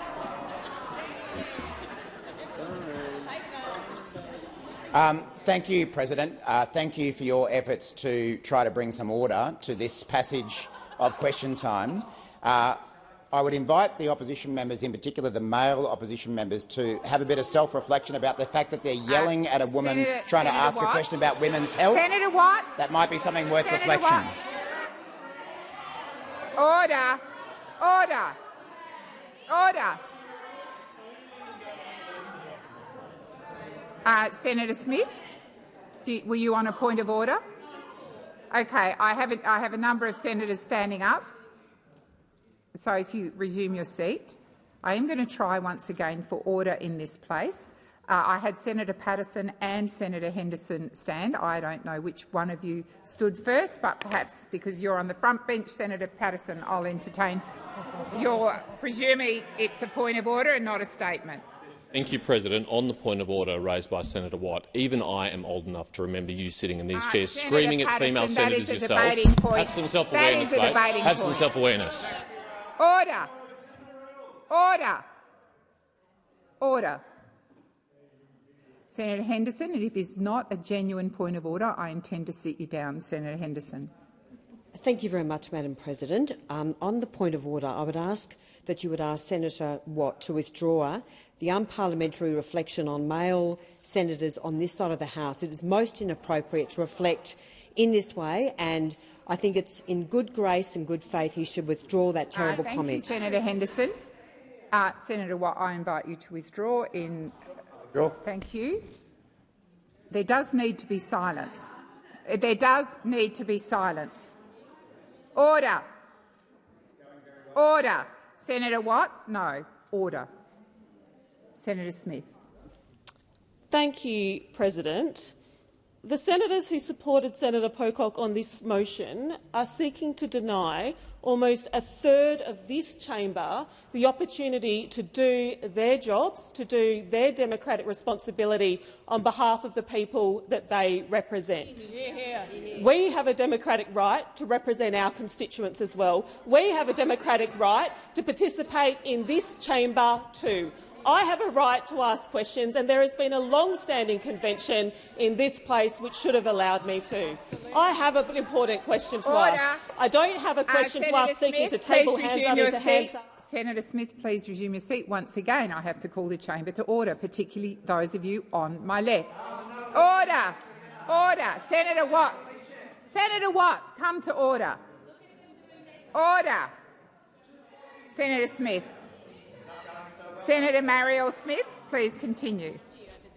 What is happening here is this chamber is denying non-executive members of the government, like myself, from the opportunity to ask a question which matters to the women of my state. There are big changes happening this Saturday which we fought tooth and nail for, which hundreds of women walked into this place and shared trauma and stigma and stories of being dismissed and silenced in the hope that our government would change the law, change the way women's health is funded and change their treatment. Things are changing for them this weekend, and I want to be able to ask about it. Senator Smith, please resume your seat.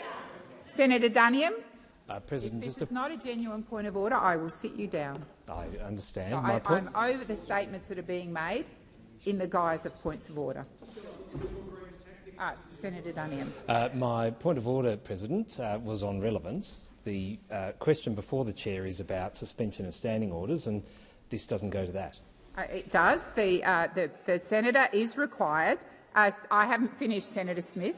The senator asked for leave. Leave was not given. She moved to suspend. I have reminded her, and she has kept telling the Senate what is urgent about this matter. So that is what she is doing. Senator Smith, I invite you to continue.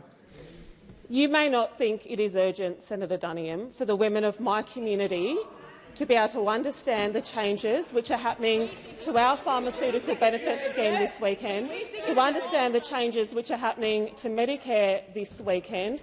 As I said, I've used every opportunity available to me to try and get this message out, and I don't think you would doubt that. I want to use my democratic right Smith, in this place. Please resume your seat. And before I call you, Senator Henderson, I am going to take the interjection, Senator Duniam. It has always been my practice to hold firmly to the view that suspensions should be about detailing why a matter is urgent. You can check on the many times we've had suspensions in this place. When I am in the chair, I always draw senators back to the urgency of the matter, and I have drawn Senator Smith back a number of times. Senator Henderson. Madam President, I'm just wondering if you could ask, on the point of order, ask Senator Marielle Smith to direct her comments through the chair, please. I think she is doing that, but I will remind her once again that that is required to do. That is what is required. Senator Marielle Smith, please continue. I would love to. It's Marielle, Senator Henderson, through the chair, through you, Chair. That's how you say my name. This is urgent. This is urgent for half the population. Half the population will go through menopause if they live to midlife. There are huge changes happening this weekend. This is an opportunity I should be able to have as a non-executive member of this government to ask the question so that my community can hear from the minister. Can hear from the minister about what changes are happening on the 1st of November, which will make a massive difference to their lives. For those women, this question is urgent. It is urgent that I get an opportunity to ask it. Just as it was important for other non-executive members of this government to ask questions today about the Racial Discrimination Act, about family and domestic violence, and about First Nations health. It is not only the crossbench who represents a community who has a right to be heard in here. As a non-executive member of the government, I also have a constituency. And you are tearing up convention which allows me to do my job as a senator, which I take seriously. I respect the right of Senator Pocock to do his job, and I take that seriously. I respect the right of the Greens to do their job on behalf of their constituency, and I respect the right of opposition backbenchers to do theirs. But you are showing an utmost disrespect for my responsibility to my constituents. You should show more respect to non-government members of this place and to the convention which makes this place what it is. Thank you, Senator Smith. Senator Ruston. I move that the question be put. So the question is that the suspension, as moved by Senator Smith, be agreed to. Those of that opinion say aye. Against? Well, senators, this place is out of order. I have just put the motion and I got no response. So I'm assuming the motion is still live. Senator Duniam. Senator Ruston. Chair, I would ask that you put the question again. With the noise that was going on in the chamber— Senator Ruston, Senator Ruston, Senator Ruston, I will determine what the level of noise is. If people were paying attention, they could have heard me. So the question is that the question be put. Those of that opinion say aye. Aye. Against? I believe the ayes have it. So the question now is that the suspension motion be agreed to. Those of that opinion say aye. Aye. Against? Aye. I believe the ayes have it. Division required. Ring the bells for 4 minutes.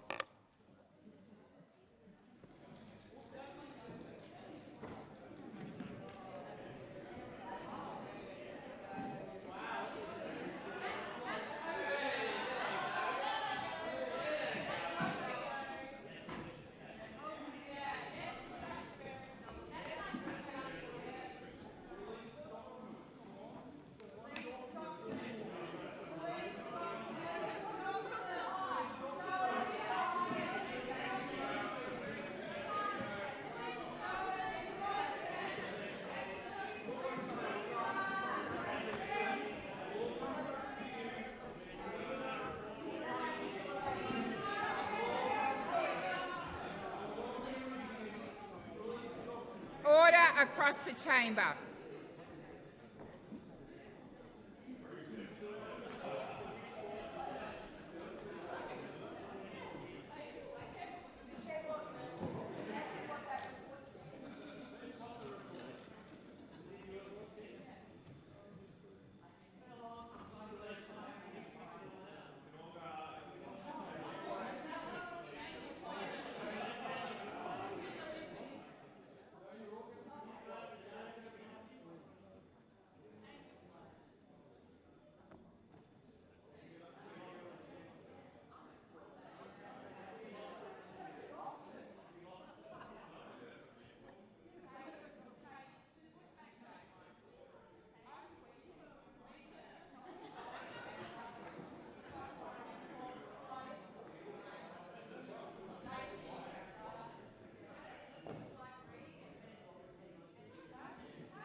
Order. Order. Order.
Lock the doors. So the question is that the suspension motion as moved by Senator Marielle Smith be agreed to. Those of that opinion, the ayes shall move to the right of the chair, the noes to the left. I appoint Senator Sheldon as teller for the ayes and Senator Askew as teller for the noes.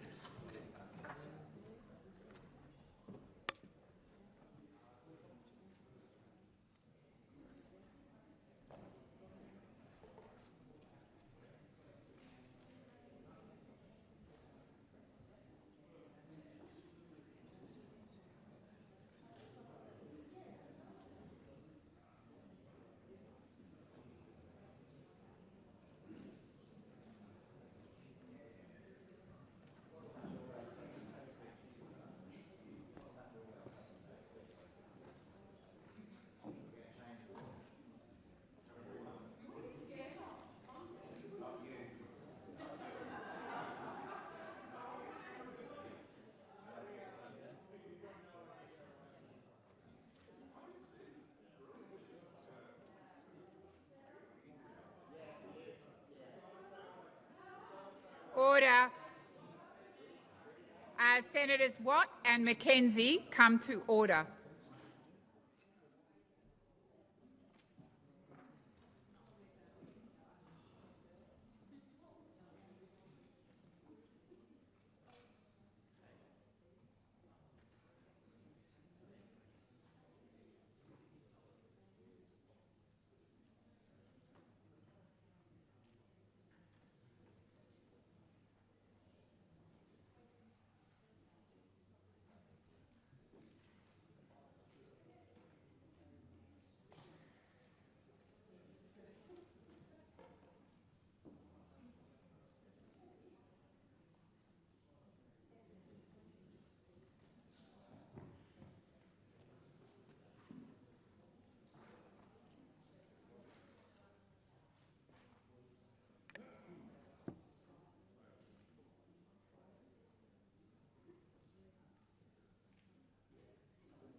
Order. There being 23 ayes and 38 noes, the matter is resolved in the negative. Senator Dean Smith. Thank you, President. My question is to the Minister representing the Minister for Climate Change and Energy, Senator Ayres. Minister, the Albanese government's National Climate Risk Assessment report claims that losses in Australian property values are estimated to increase to $611 billion by 2050 and could increase to $770 billion by 2090. During the recent Senate estimates, officials confirmed that these numbers, drawn from the 2019 Climate Council report, were not independently verified before being included in the government's assessment. Does Labor still stand by the claim, also made in the 2019 Climate Council report and contained in the Climate Risk Assessment report, that Australian property values will fall by up to $571 billion within the next 5 years, or will you concede this figure is inaccurate and misleading to Australians, yes or no? Thank you, Senator Dean Smith. Minister Ayres. No. Senator Smith, first supplementary.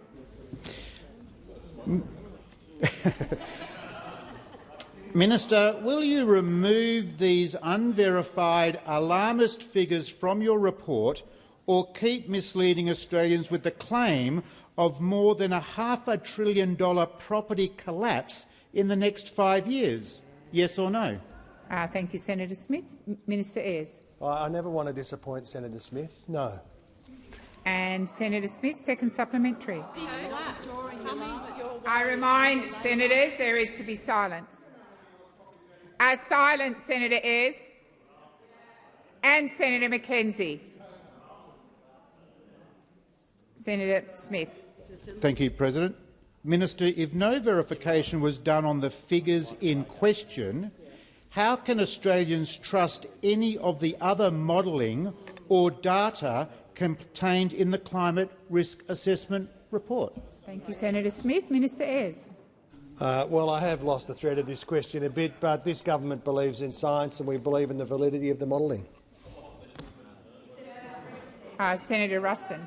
Do you want to end question time or not? No. Okay. I'm just wondering whether it was possible to seek clarification from you, Chair, or President, in relation to two issues earlier during question time. Sure. Okay. In the first instance, I was just seeking clarification. In the first question, primary question asked by myself, and in the second supplementary question, question 3 asked by Senator McKenzie, you indicated that you believed that the questions were outside the ministerial responsibility of the minister who was representing the Prime Minister, and I was just wondering if I could seek clarification as to who you believe the question should have been directed to. I think believe is the wrong term to use. Senator Ruston, I sought the advice of the clerk, and I was advised, and I did explain it, perhaps not as clearly when you asked your question, but certainly when Senator McKenzie asked hers, that it is not within the portfolio of the ministers in this chamber to make comment on the management of the House of Representatives. So therefore it was outside of their portfolios, and I advised you and Senator McKenzie at the time. I sought the advice of the clerk. On that matter, President, the matter that Senator McKenzie and myself were trying to determine was an action that was taken by the Labor Party, the executive, the government of this country in relation to an action that had been taken in this place. Yesterday afternoon, the Senate made a determination in relation to. I'm seeking clarification, Minister. Yep. Order. Seeking clarification. Senator Ruston, your question went to matters in the House. They went to matters in the House. Yep. Sorry, I'm just seeking clarification, President, as to the matter actually related to an action that took place in this chamber yesterday afternoon. I'm just wondering if you could give me some direction as to where we would direct that question. And this is the last time I'm going to do it because I have made my decision and you are either dissenting from my decision or you are accepting it. I was very clear that the matter that you were referring to was about the management of the House. It's irrelevant where a motion may or may not have been passed. Your question went directly to what you allege were threats made in the House. That is what I responded to. On the advice of the clerk, it is outside of the portfolio. Now, I've answered the question. If you have further questions, I would invite you to write to me. Thank you very much. And on the second point that I was seeking clarification, I was just wondering if you would give us some direction about what the practice that you're going to adopt in terms of the order of the call. It's been practiced that the order of the call is provided to the chair, which I believe was provided at the start of question time. Whether you intend for the practice in question time, particularly as it relates to questions 11 to 15, what was the practice that you are going to adopt in this chamber? Senator Russell, I'm not quite sure I understand your question. I said at the outset that I informed the chamber. Don't argue with me. If you're seeking clarification, it's actually your turn to listen. I informed the chamber when we got to question 11 that I had received an email from the government setting out the order, and that I had assumed that that order was agreed to by the chamber. I have not participated, nor is it my role to participate in debates or discussions across the chamber. I was given the order by the government, and that's the order that I went to, and there were no objections, so I'm assuming the order I got was to the satisfaction of the chamber. Senator Mulholland. I seek leave to ask a question on behalf of Queenslanders regarding the Albanese government's commitment to net zero. Granted. Senator Kovacic, I've called Senator Mulholland. I do believe the call is mine to make. I've made it. Senator Kovacic, please resume your seat. Senator Mulholland is seeking leave. You don't need to seek leave, just ask the question. Senator Mulholland, leave is denied. My regarding the Minister, representing the Minister for Climate Change and Energy, Senator Ayres. Order across the chamber. How does the Albanese government's real action on climate change Senator impact? Mulholland, you were seeking leave. Sure. Leave has been denied. Just ask.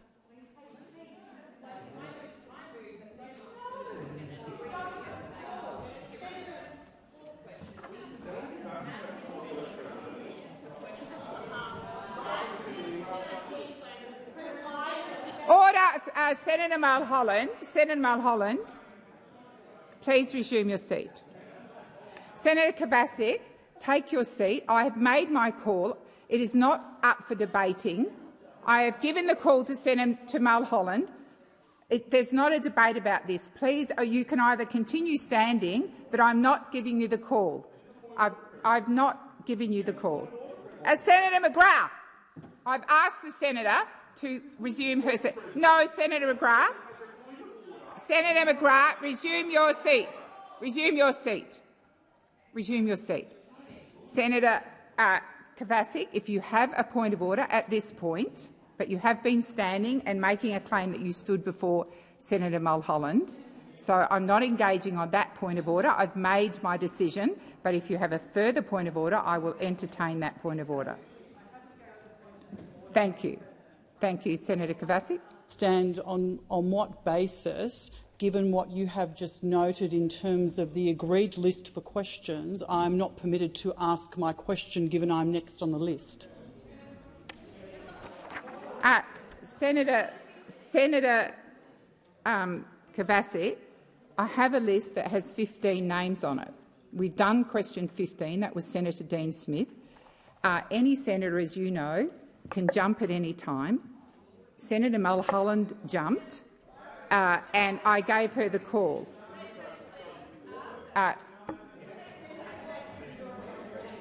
Senator Kovacic, that may be your view. It's not my view. I've given Senator Mulholland the call. She is in the process, I think, of moving a suspension, so please resume your seat. Thank you. So much that of the order of the Senate agreed to yesterday concerning arrangements for question time be suspended, as would prevent me asking a question on behalf of Queenslanders. Those opposite have been an absolute rabble this week, President, an absolute rabble. Earlier this week, we warned Australians that the coalition was Senator back, Ruston, and it was back Senator again. Mulholland, please resume your seat. Senator Ruston. President, I was just wondering whether you could rule on whether the commentary so far from the senator actually goes directly to the urgency of the reason that she's suspended. Thank you, Senator Ruston. I was going to call the senator to order, but as we're only a few seconds in, I was going to give her the benefit of the doubt, but I'm well alive to that question. Senator Mulholland, I remind you, you need to talk about the urgency as to why you are seeking a suspension. Thank you, President. It is disappointing that the opposition are seeking to prevent me, an elected senator for the great state of Queensland, to get up in this place. They didn't want to hear from my senator colleague, Senator Smith, about women's... Resume your seat. Senator Mulholland. Senator Kovacic. Just a point of order, President. I don't believe that Senator Mulholland actually moved her suspension. She did, Senator Kovacic. And order, and that is exactly why I've asked for silence. Order. Senator Mulholland, please continue. Thank you very much. So earlier this week, we warned Australians that the coalition was back. The coalition has been voting with the Greens all week in this place, President. All week. And so they were so far off the reservation, the Greens, they were over here before Senator Mulholland, please resume your coalition. seat. Senator Mulholland, I will again remind you, you need to be informing the chamber as to why this matter is so urgent that you are seeking to suspend standing orders. Thank you, President.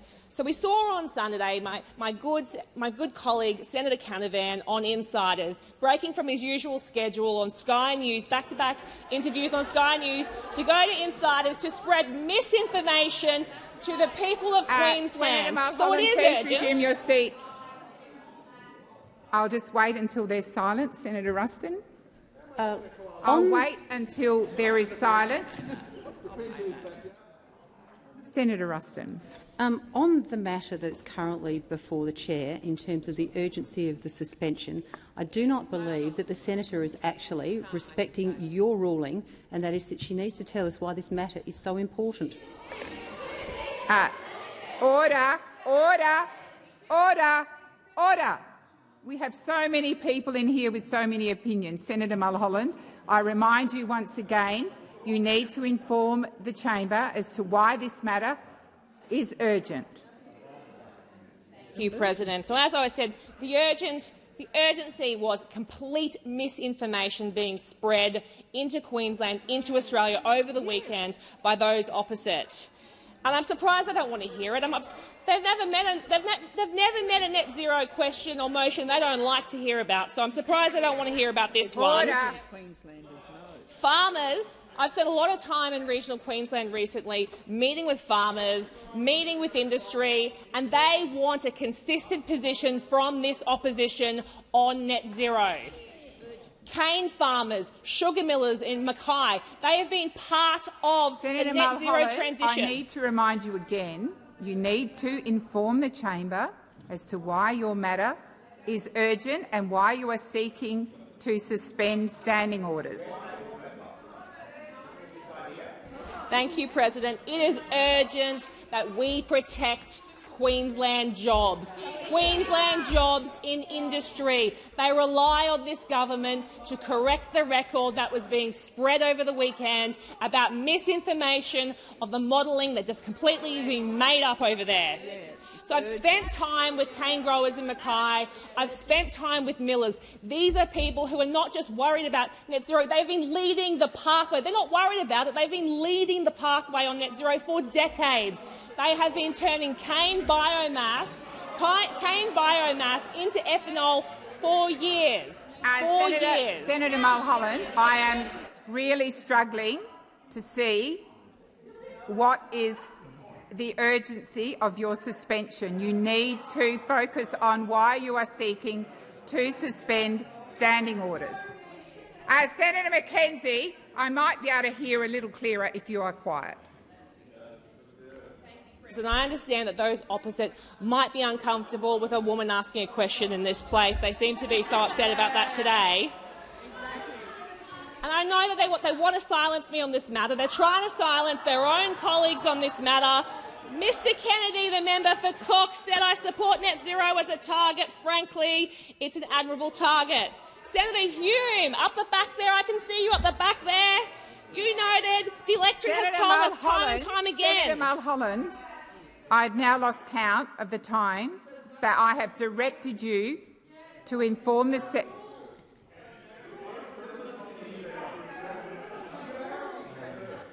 when the front bench on my left has quite finished, you need to inform the Senate as to why your matter is urgent and you are seeking to suspend standing orders. It's not about farmers in your state, Senator Mulholland. It is about the matters. Senator Mulholland, you are not in a debate with me.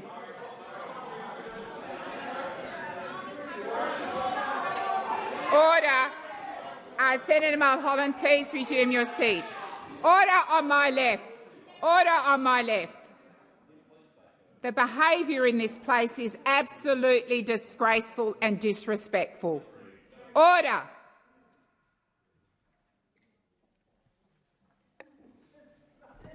Senator Mulholland, please continue. Thank you, President.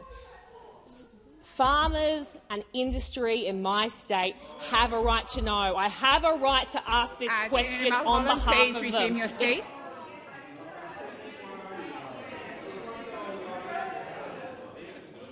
Perhaps you could get your colleagues to be quiet, Senator Mackenzie. They haven't noticed that you are standing on a point of order. Senator Mackenzie. On a point of order, Madam President, the senator has repeatedly ignored your request to come to the urgency of her motion that she's trying to debate, and I would ask that you rule, because this is getting farcical 3 minutes into her contribution. Senator Mackenzie, what is also farcical in this place is my many attempts since 2 p.m. to get silence in this place. So if it's farcical and people are disrespecting my authority, I would ask senators to reflect on their own behaviour. I will once again, I was prepared to hear Senator Mulholland finish her sentence. I have reminded her she needs to inform the chamber as to what is so urgent about her matter that it requires the standing orders to be abandoned. Senator Mulholland. Thank you, President. It is important and urgent that the people of Queensland hear from the minister about what the government's plan is for net zero. Indeed. And to go to the fact that non-executive members in this place are being barred from asking urgent questions. Senator Mulholland, please resume your seat. Senator Watt. Sorry, Senator Ayres. It's okay, President. I just again, it's a little bit before 4 o'clock. The penny might be dropping over there, and maybe that's the reason for all the behaviour. You do need to get to the point of order. I'd ask you to draw them again. I know you've been trying. I know this is distressing for them, but I'd ask you to ask them to settle down a little bit. Once again, I will remind the chamber to come to order. To come to order. Order. Senator Mulholland. Thank you, President. I believe it is urgent and important that the people of Queensland hear this information from the minister, and I ask that the question be heard by the Senate. Thank you. So the question, Senator Ruston. Well, thank you. Is this on the suspension? Yeah. Thank you. Yeah. Well, hopefully. Yeah. So, President, thank you very much. And I just wanted to correct the record from a number of things that have been said in this chamber during the last 2 hours. First and foremost is the yeah. So, all right. Well, we'll start with the urgency motion. So, President. So this is, President. This is probably one of the most serious issues that has been confronted by this chamber in the time since I have been here. In 13 years, I have never seen a government so contemptuous of the conventions of this place in my time. Absolutely contemptuous. This Senate has the right to have accountability and transparency. Resume your seat, Senator Ruston. Order. Order. Order across the chamber.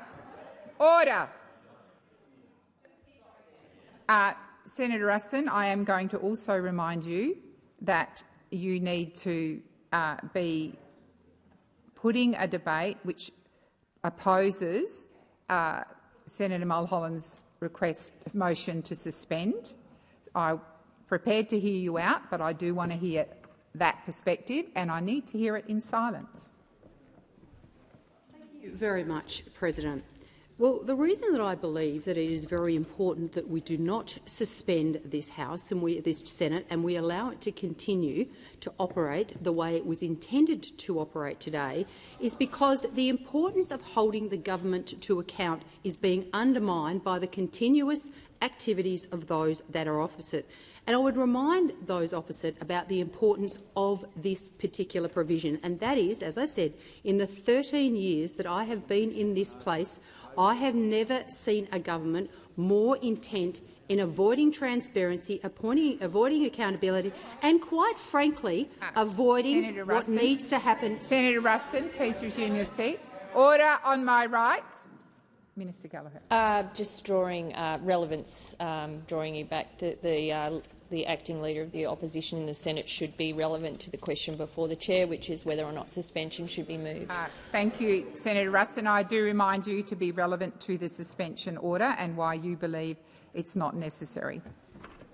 Thank you very much, President. Well, the reason I believe that this suspension is unnecessary is because the actions of this chamber are determined by the majority of members in this chamber.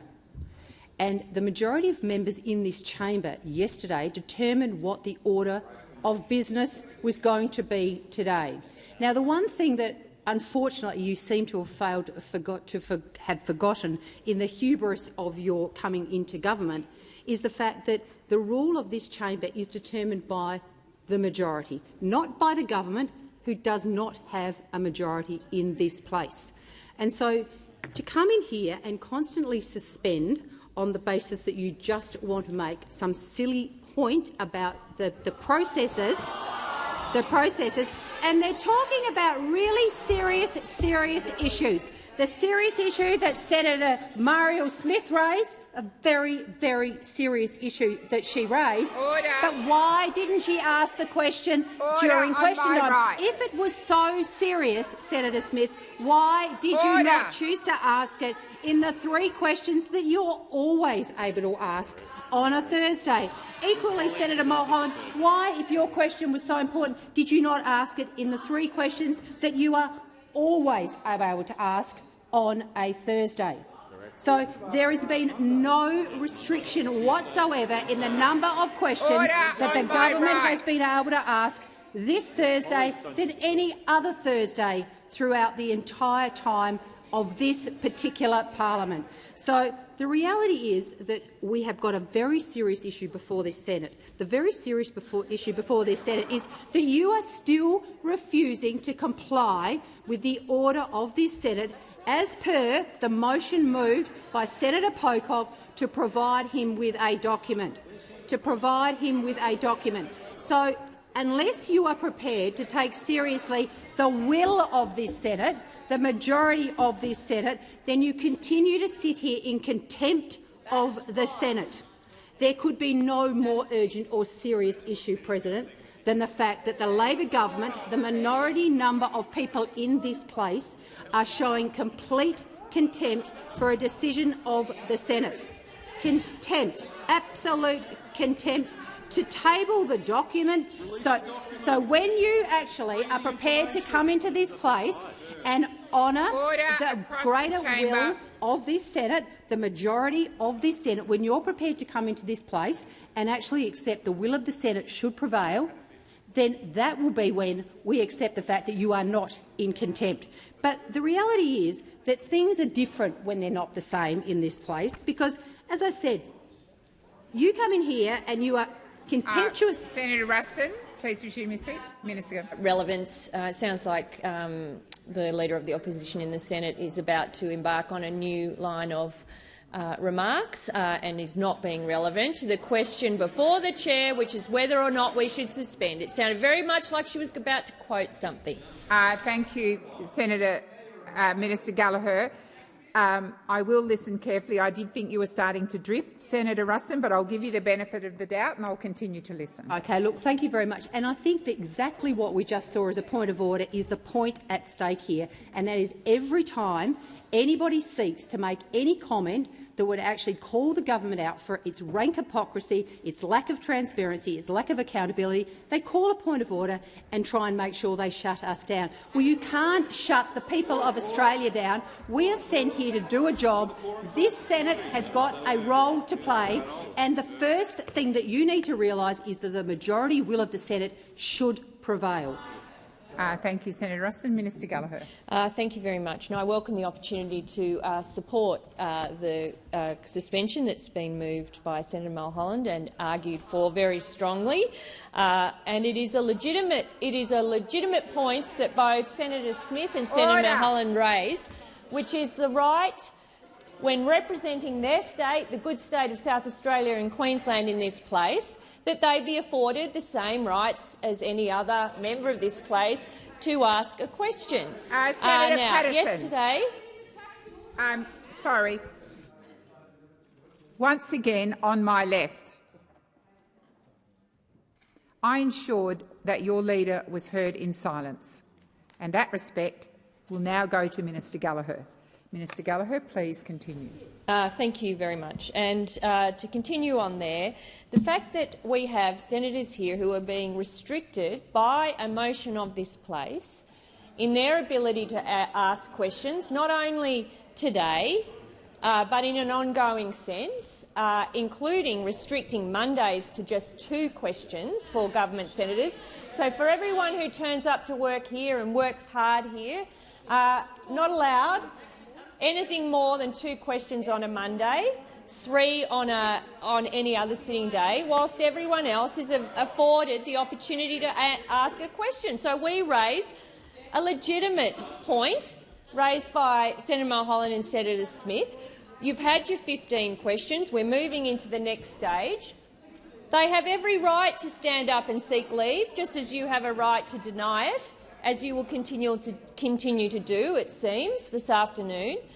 But we have a right for our senators to ask questions as well, and we will continue to argue for that through question time. We did not agree and did not support the motion yesterday, and some come in here and talk about convention. Well, convention was ripped up yesterday. That's right. That's what happened.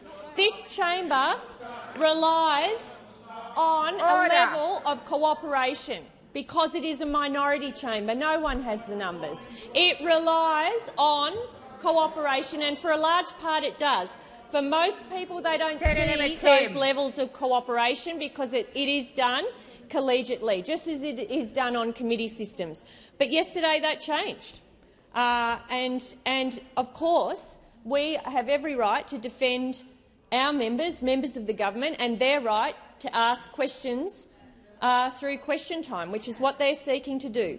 And moving a suspension, if that's the only way that will be allowed. Minister Gallagher. Senator Ruston. Maybe you could draw the minister's attention to the fact to explain why it's so urgent.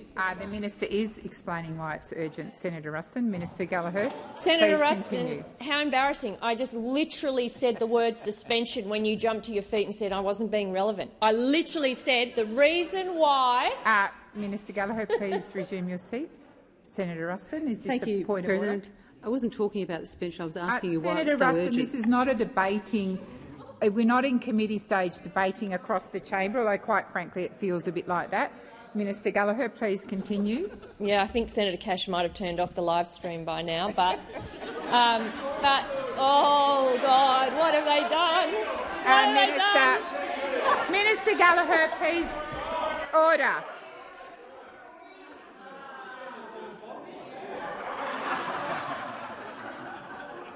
Senator Scarr, I'm sure you're aware that your voice is very, very loud. and I would ask you, one, not to interject, but if you are going to ignore my order, then do it quietly. Minister Gallagher, please continue. Thank you. We did not support the motion yesterday, and we didn't support the motion because for as long as I can recall, and we can go back and check, convention has been that the roster for question time has been agreed, as presented by the government, but agreed across the parties, and yesterday that changed. Now, Senator Smith wanted to ask a question on women's health, denied by this chamber. Senator Mulholland wants to ask a question about net zero, denied by this chamber. So we can seek leave, and we will support our members and their right to ask questions. And we will make you deny them leave, and everyone will watch you, this shambles of an opposition that can't even agree on how to handle a bill without requesting it be split. Everyone will watch you and see the shambles that you are and the way that you treat this chamber. That's what they'll see. That is the lesson for this week. And we will support the rights of our team to ask questions, important questions that the people of Australia care about, not waste two questions about themselves, which is how we kicked off this question time today. Questions about the economy, questions about women's health, questions about net zero, questions about industry, all across the board, questions about family and domestic violence, about the Racial Discrimination Act, because that's what this government does, focused on the issues that matter to the Australian people, while those opposite focus on themselves, fight themselves, disunity, division, shambles that they are. And we will ensure that our people get treated, our elected representatives get treated with the respect that they deserve, the respect that everyone else in this chamber expects, and their right to ask questions in this chamber. That is what we will do, and we will continue to do it. Senator McKenzie. I rise to speak to the suspension and the urgency of it, I would argue, is severely lacking. I would be calling Minister Collins, the Agriculture Minister, who I'm sure staff will be watching this chamber, to please reach out to Senator Mulholland. Senator McKenzie, you've been very quick on your feet to draw people to the issue of the suspension. Urgency of the suspension? Well, you need to get there pretty quick because I haven't heard it yet, so please continue. I'll start again, Madam Acting. I rise to speak on the lack of urgency of this suspension, because having been the Minister of this great country for agriculture, I can say my door was always open to every single backbencher, every member of the Labor Party, had they ever chosen to come and talk to me about agriculture, and every member of the parliament, if they wanted to actually raise an issue about agriculture. So to Minister Collins, who has the great privilege of being the Agriculture Minister, you've heard Senator Mulholland talk about Queensland cane farmers. Senator McKenzie, resume your seat. Senator Ayres. Just on relevance to the urgency, I'm not sure what agricultural policy has to do with it, Madam President. Senator McKenzie, I am going to draw you to the issue of the suspension. The issue of the suspension is why you believe whether or not it is urgent or not urgent. That is where your remarks need to go, not about visiting ministers or anything like that, but why it's either relevant or not relevant. Thank you. Senator McKenzie. As I understood Senator Mulholland's request for urgency and her question, it was about concern for Queensland cane farmers and other farmers in regional Queensland that she's met, and she had a question that was so urgent she needed to ask today. My response to that is she should actually be able to knock on the door of her own colleague, Minister Collins, and ask the question of her.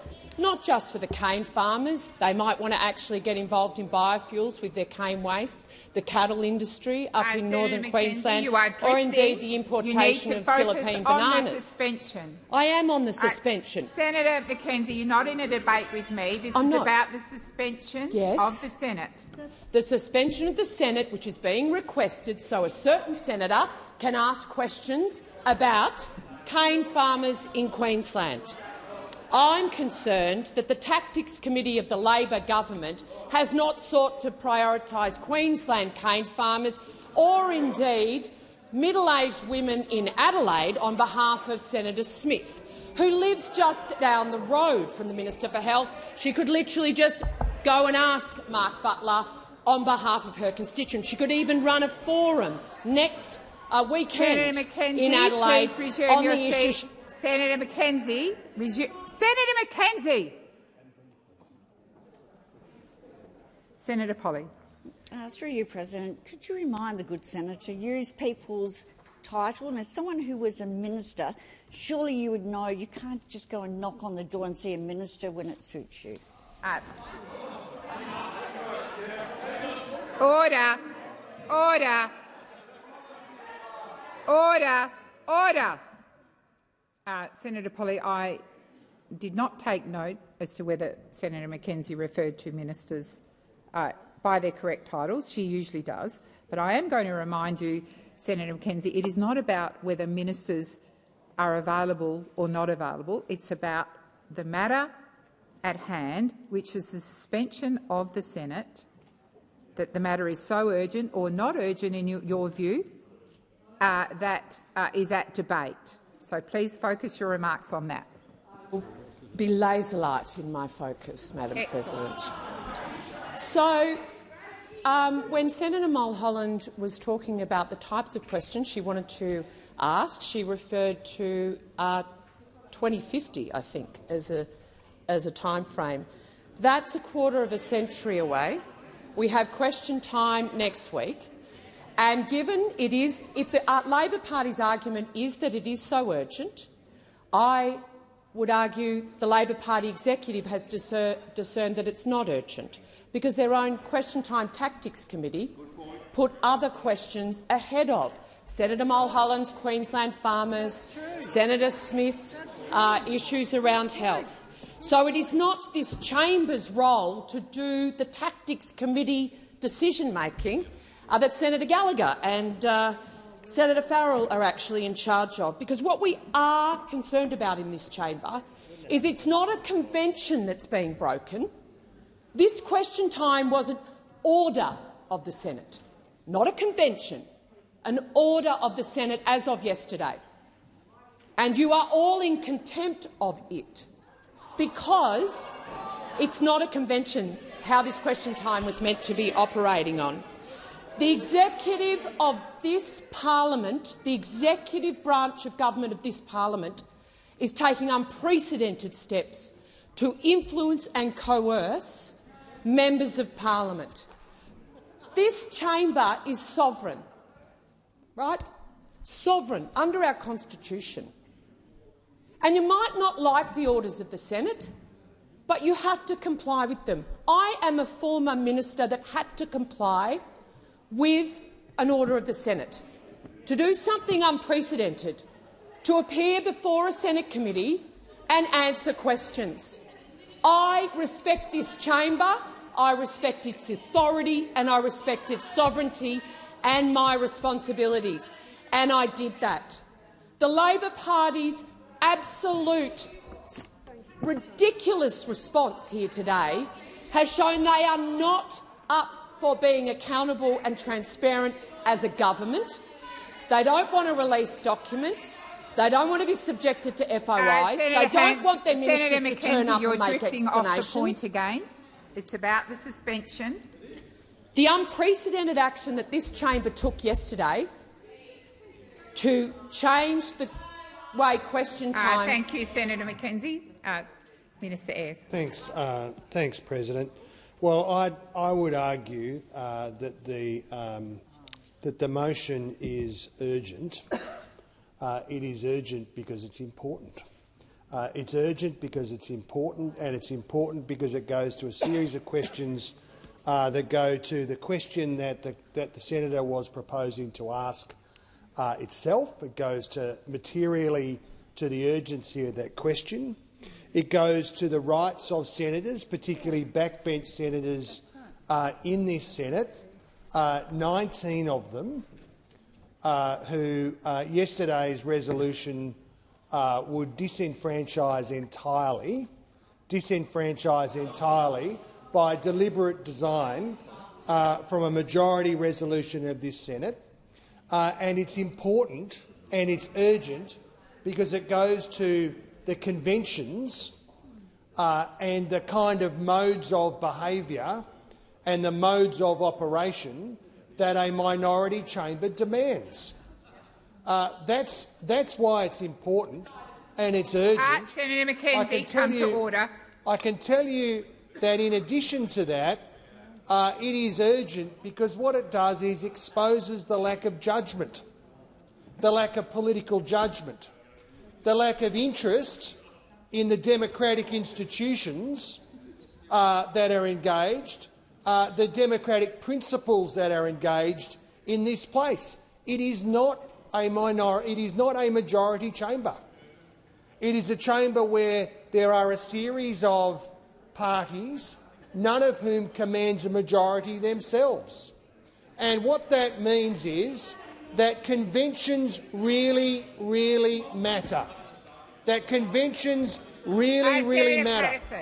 And that if you adopt an approach, which is all about trying to impose by majority will on the chamber, to exclude people. Minister Ayres, please resume. Senator Ruston. On a point of order, or perhaps maybe you could ask for a point of clarification. Enforce the majority view. I was wondering if Senator Ruston, you know very well that's a debating point. Well, please resume your seat. Please resume your seat. Senator Ayres. And fundamentally, what has been exposed this afternoon is the lack of judgment of those opposite, the self-absorption of those, those opposite. Minister, right, I've got two of you on your feet. Senator McKenzie. Point of order, Madam President. I have not heard the urgency that the minister is going to. Well, the minister is being directly relevant to the question. Thank you, Senator McKenzie, and I'll continue to listen very closely. Minister Ayres. This is a series of parties who pretend to aspire to government, who are entirely absorbed by themselves. Minister Ayres. Senator Scarr. Point of order, President. This is just general abuse. It's not going to the urgency point. Senator Scarr, it's not going to the urgency point. Please resume your seat. I will listen very carefully to the remainder of this sentence, and as you should have observed by now, if any senator is not being relevant, I'll remind them to be relevant. So I'm listening very carefully. Minister Ayres. President, as I said at the outset, this matter is urgent because it's important, because it goes to the capacity of this chamber to perform its proper function. And there have been some assertions made in this debate. I was listening to Senator McKenzie talking about the sovereign role of this chamber, and I was reminded of a question that was asked by one of the senators from One Nation, or a contribution earlier, where he quoted— Senators. Minister Ayres, just resume your seat. I've got Senator Scarr on his feet. Senator Scarr. And again, Senator Ayres is now drifting off to questions asked by One Nation. It doesn't go to the urgency in relation to the matter before the President. Senator Scarr, Minister Ayres started off, if you were listening, by referring to a point in the debate, that a contribution that Senator McKenzie made, which was directly relevant. He has just, as you've indicated, mentioned One Nation. If that is not relevant, I will draw him to the point. But he is being relevant, and give me an opportunity to hear the rest of his contribution. Minister Ayres. The senator referred to a constituent who he alleged name was Carlos Montoya. I just refer Senator McKenzie to the immortal words of Inigo Montoya, who said in A Princess's Bride, "You keep using that word. I do not think it means what you think it means." That is the wrong approach. Resume your seat. You are not being relevant to the suspension. Senator Henderson. Madam President, another point of order. Could I just ask that you ask the senator to direct his comments through the chair, please? Senator Henderson, thank you, Senator Henderson. Minister Ayres, I remind you to direct your comments to me. And I will. I simply think that, as I indicated, this matter has some importance. It is urgent that it is dealt with this afternoon. I'm entitled, absolutely, to respond to the contentions that have been made by others in this debate. We will continue to be here, available to answer questions all afternoon, all night. We will be here all through next week answering questions, and on that basis I move that the motion be put. Thank you, Senator Ayres. Do you wish me to address the point of order, Senator Scarr? The minister has sat down. President, he's talking about asking questions, answering questions all evening. Senator it's totally Scarr, irrelevant. The minister has now asked that the motion be put, so I'm going to move to that. So the question is that the motion be put. Those of that opinion say aye. Against? I believe the ayes have it. Division required. Ring the bells for 4 minutes.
Lock the doors. So the question is that the question be put. The ayes shall move to the right of the chair, the noes to the left. I appoint Senator Sheldon.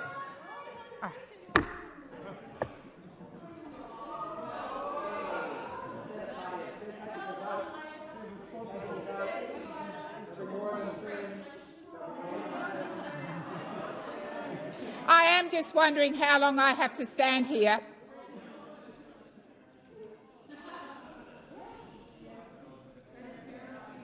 I'll just continue on, Senator McKenzie, because we're all here for your benefit. I stood because this place was out of order.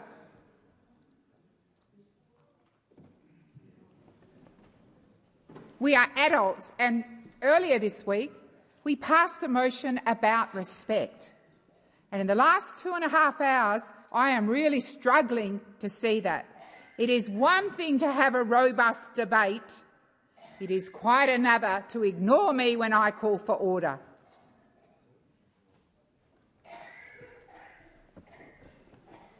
So the question is that the question be put.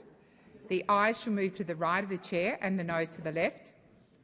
I appoint Senator Sheldon as teller for the ayes and Senator Askew as teller for the noes.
Order. There being 25 ayes and 32 noes, the matter is resolved in the negative. I believe there is 1 minute left. Senator Patterson. Thank you, Acting Deputy President. On the question of urgency— Senator Patterson. Sorry, you're right. President, on the question of urgency, I've got empathy for Senator Mulholland and Senator Smith. We've all been there. Government backbencher, hoping to get a question in question time, hoping the Tactics Committee will pick our question. But sometimes we don't get our question up, and that can be frustrating, that can be disappointing. But when you're upset about that, when you're angry about that, you've got to direct your frustration to the right place. Because the people who decide who gets to ask the questions that you're allocated is not the chamber, it's not the opposition, it's not the crossbench, it's not even the Greens. It's your own Tactics Committee. It's your own leadership. If your colleagues agreed with you that your questions were genuinely urgent, they would have given you one of the many questions that you could have asked this week, one of the 3 questions that you had this week. And as touched as I am by your efforts to fight for the ancient right to ask fixes, they're not convincing anyone.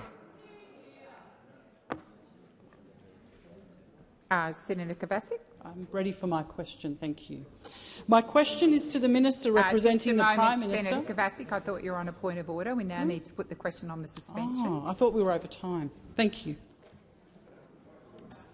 So the question is that the motion to suspend be agreed to. That's a motion moved by Senator Mulholland. Those of that opinion say aye. Against? No. I believe the ayes have it. Is a division required? So the matter gets deferred to next week because we are at the point where there are no divisions. Senator Kovacic. My question is to the Minister representing the Prime Minister, Senator Farrell. Minister, the Building Industry 2000 Slush Fund was first exposed at the 2014 Royal Commission more than a decade ago as a CFMEU-controlled slush fund worth over $1 million used to bankroll union and political campaigns. Today it still holds over $920,000, yet under this government's watch, former CFMEU bosses John Setka and Ralph Edwards secretly transferred the fund's registration to Edwards' private home address, and the administrator appointed to clean up the union didn't even know it had happened. Given the administrator has known about this fund for over 10 years and it has been on the public record since the Royal Commission, how can the Prime Minister possibly have confidence in him when the same slush fund is being used to undermine his administration? Thank you, Senator Kovacic. Senator Farrell. Thank you, President, and thank the senator for her question. Look, it's the Labor government that's been taking on the CFMEU. It's the Labor Party, particularly under Minister Watt, that took all the steps to put Minister Farrell, please resume your seat. I remind senators of the motion passed in this Senate yesterday for extra questions. As I said at the onset of question 11, these questions will be heard in silence.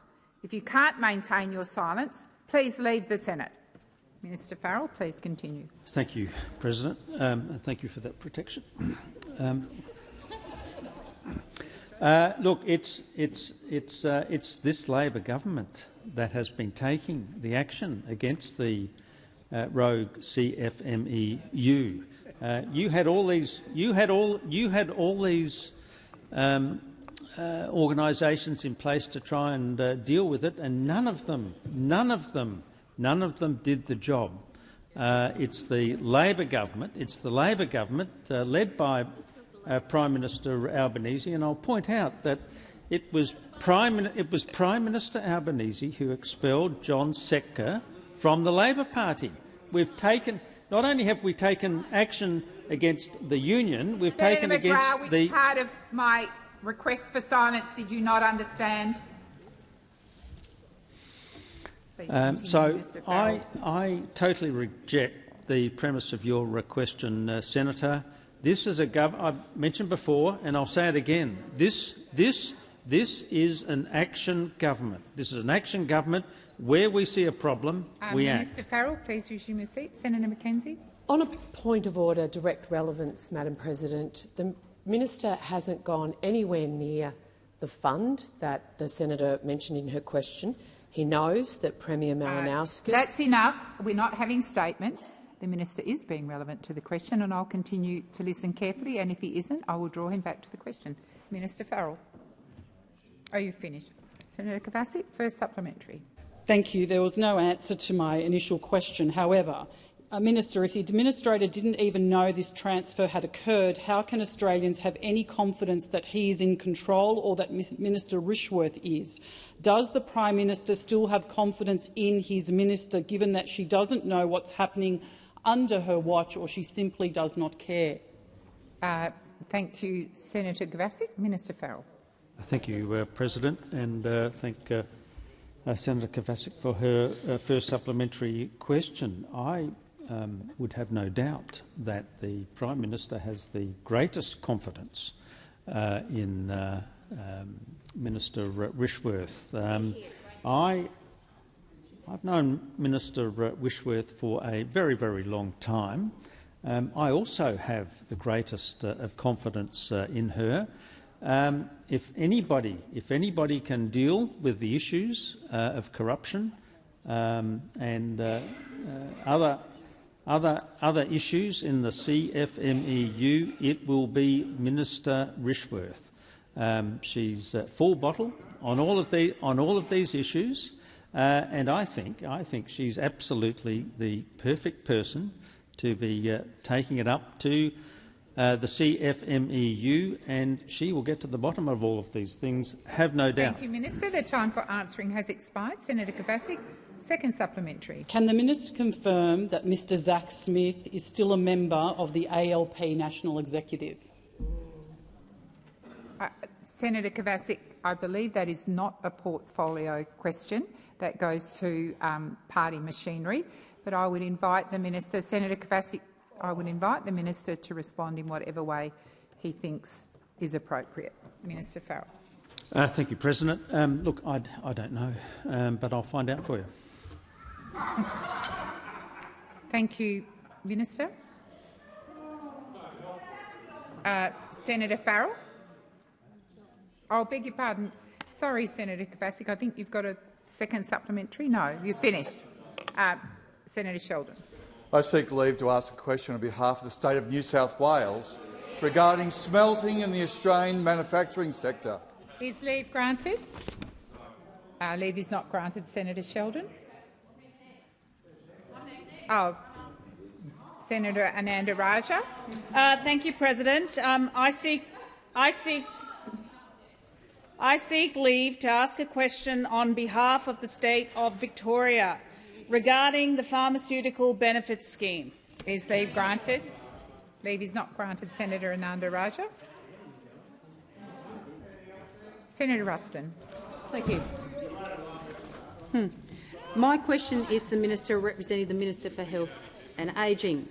Yesterday, the Minister for Health, Mark Butler, revealed on the ABC that if GPs cannot afford to fully bulk bill after the 1st of November, that the government will, and I quote, intervene in the market.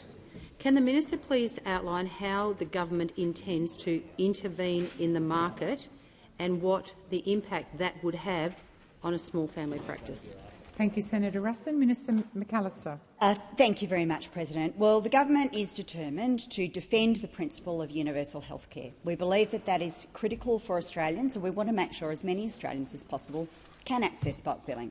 Minister Butler made some comments yesterday. I think they are self-explanatory, and he referred to some of the steps that have been taken here in the ACT in consultation with Senator Gallagher to make sure that those services are indeed available here. McAllister. Are you on a point of order, Senator Ruston? I was on a point of order and just wondering if the minister could actually address my question. Have you concluded, Minister? Yes, she has. So Okay. first up. Okay, thank you. Minister, will the minister rule out compulsory acquisition of small family practices Order. if they choose not to sign up to the government's program? Thank you, Senator Ruston. Minister McAllister. Thank you very much, President. Our focus is very clear. It's on providing the investment that is necessary to restore bulk billing after a decade of neglect, which saw bulk billing in freefall, according to the assessment of the College of GPs, We intend to deal with that because we understand that public healthcare and universal availability of healthcare is part of our Australian tradition and in the interests of all Australians. Thank you, Minister McAllister. Senator Ruston, second supplementary. Thank you, Minister. Can you confirm that the average out-of-pocket cost Australians are currently paying to see their GP is $49.14, which is $7 more than in May 2022? Thank you, Senator Ruston. Minister McAllister. What I can confirm for the senator is that next week we will see very substantial numbers of GP practices deciding to bulk bill, where this week they are not. And that is a good thing and in the interests of all Australians and their healthcare. Thank you. Senator Walker. Thank you, President. I seek leave to ask a question on behalf of the mighty state of South Australia regarding housing for all Australians. Please leave granted. Leave is denied. Senator Walker. Senator Henderson. Very much, Madam President. My question is to the Minister representing the Treasurer, Senator Gallagher. The Treasurer blocked public access to documents exchanged between the superannuation industry and the government back in 2022 and 2023 concerning payment structures between Housing Australia and investors. Can you please explain why Assemble, a developer majority-owned by Australian Super and Hester, is now the biggest beneficiary of round one of the HAF, receiving over $2 billion of taxpayers' money?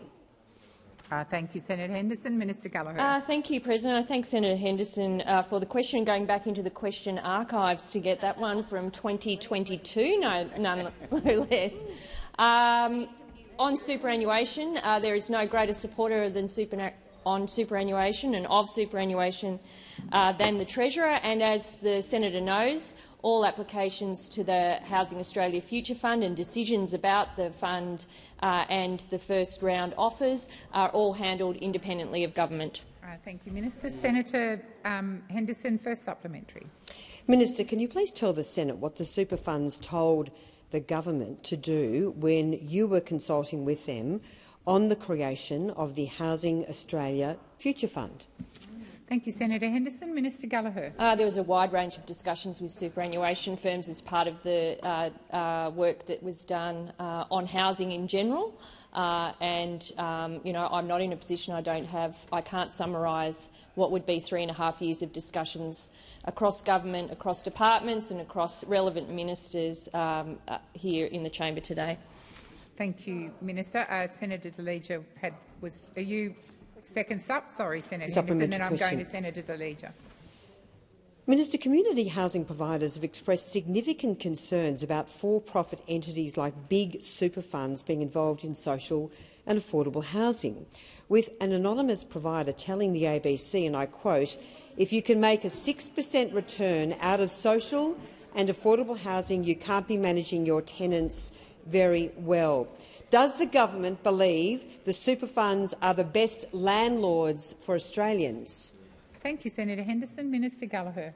Thank you. Well, my dealings with the community housing sector is that they're pleased that they've got a government that actually cares about social housing, as opposed to those opposite that did nothing and built no social housing for the entire decade that they were in government. We are using every lever available to us, whether it be working with superannuation funds, other investors, build to rent, help to buy, you name it, because we're serious about delivering housing to the people of Australia after a decade of neglect from those opposite. Sure. So the minister has indicated she's finished her answer. So if you, well, the minister's. I'm sorry, I didn't see that you were standing, Senator Henderson, but the matter is finished. Senator Deleija, you stood before. Was Senator Whittaker? Thank you, President. I seek leave to ask a question on behalf of the people of my great home state of Western Australia regarding frontline service improvements. Order. Senator Henderson, I'm going to invite, because I've asked for respect in here. Senator Henderson, I've asked for respect. I'm going to invite Senator Whittaker to put her question again. Senator Whittaker. Thank you, will wait President. until she's finished speaking. Senator Whittaker. Thank you, President. I seek. You've got to be joking. Can't ask a question, but also can't seek leave. Senator Whittaker, just put your point. I seek leave to ask a question on behalf of the people of my home state of Western Australia regarding frontline service improvements. Thank you, Senator Whittaker. Is leave? Thank you. I'm going to go to Senator Pocock. Thank you. Thank you very much, President. I've got a question for the Minister representing the Minister for Health, Senator McAllister. But could I also just say I think this is a really landmark question time because Senator Pocock, no. This is part of my question. This is part of my question. Okay, well, I can say what I want. The clock's running. Order. I can say what I want. Order on my right. Order. Order. Order. It's landmark because we have Labor senators actually asking questions on behalf of their state, not on behalf of the Labor Party. Order. Senator Pocock, resume your seat. Order. Senator Watt. Senator Watt.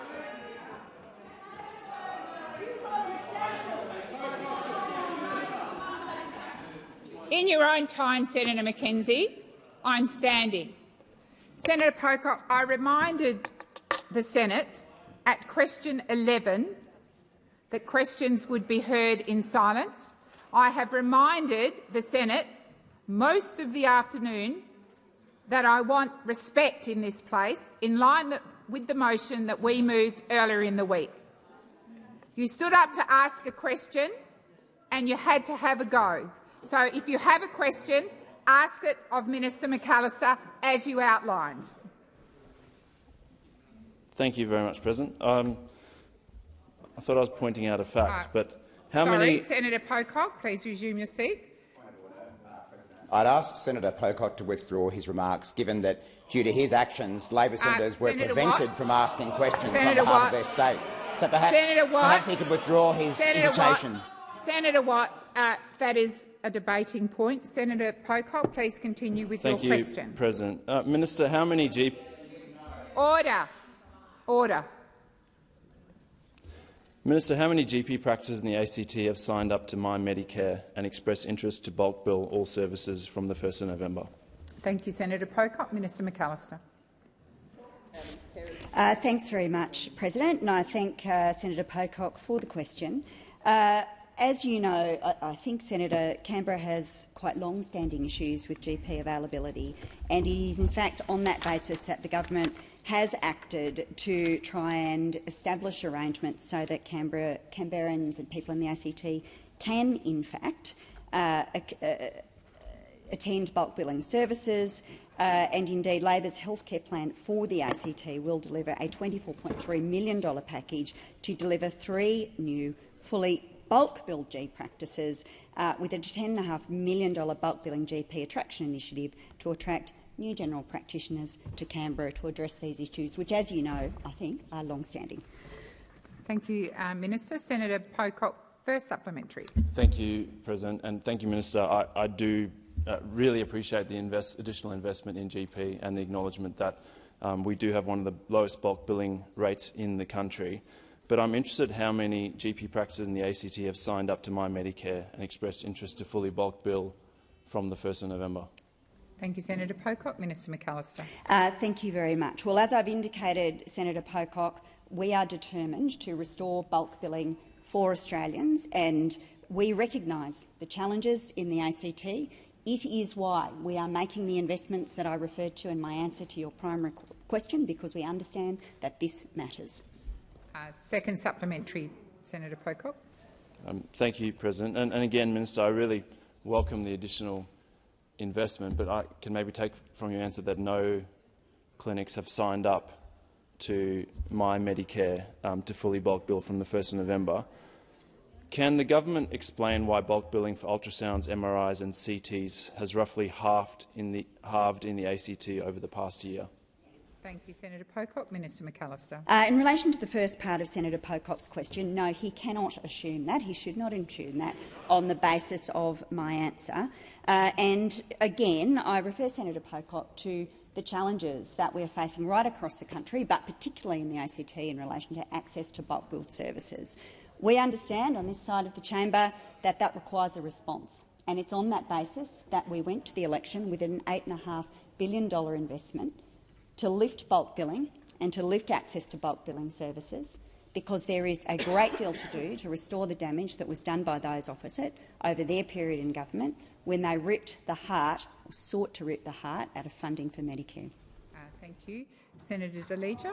Thanks very much, President. I seek leave to ask a question on behalf of the people of the great state of Tasmania regarding restoring trust in the Australian public service. Thank you, Senator De Leger. Is leave granted? I'm just going to ask it. I've got Senator Russell on the first. Order. Order. Order. Order. Senator Ruston. Thank you, President. I'm just seeking some direction from you as the chair. In the motion that was moved yesterday in relation to the changes for question time as a result of the government refusing to comply with the orders of the Senate, I would quote Part D, point 2, President, and it said the maximum number of primary questions that may be asked by the government senators is 2 on Mondays and 3 on any other day. Today, the government has asked 3 questions in question time, and I'm just seeking your direction as to why you are continuing to give the call Senator to Ruston, the government. I am very surprised you would ask that question, because any senator is free at any time to seek leave, and that is what they are doing. So I believe Senator De Leger sought leave. He's been denied. Sorry. I'm now going to Minister Gallagher. I seek leave to move a motion that the Senate does not adjourn until the Leader of the Government in the Senate asks that further questions be placed on notice. Is leave granted? Leave is not granted, Minister Gallagher. I'm going to give the call to Senator Henderson. I remind senators, order, order, order,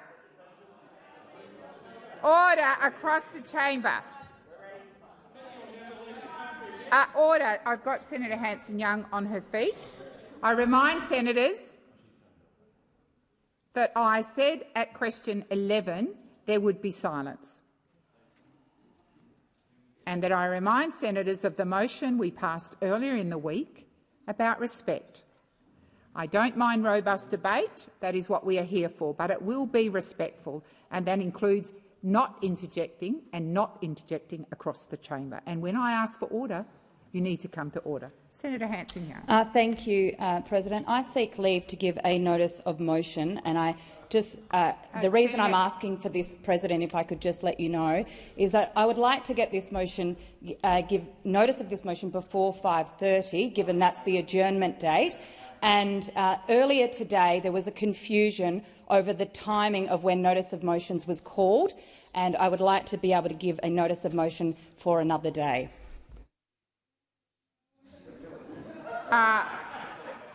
No, I've taken advice.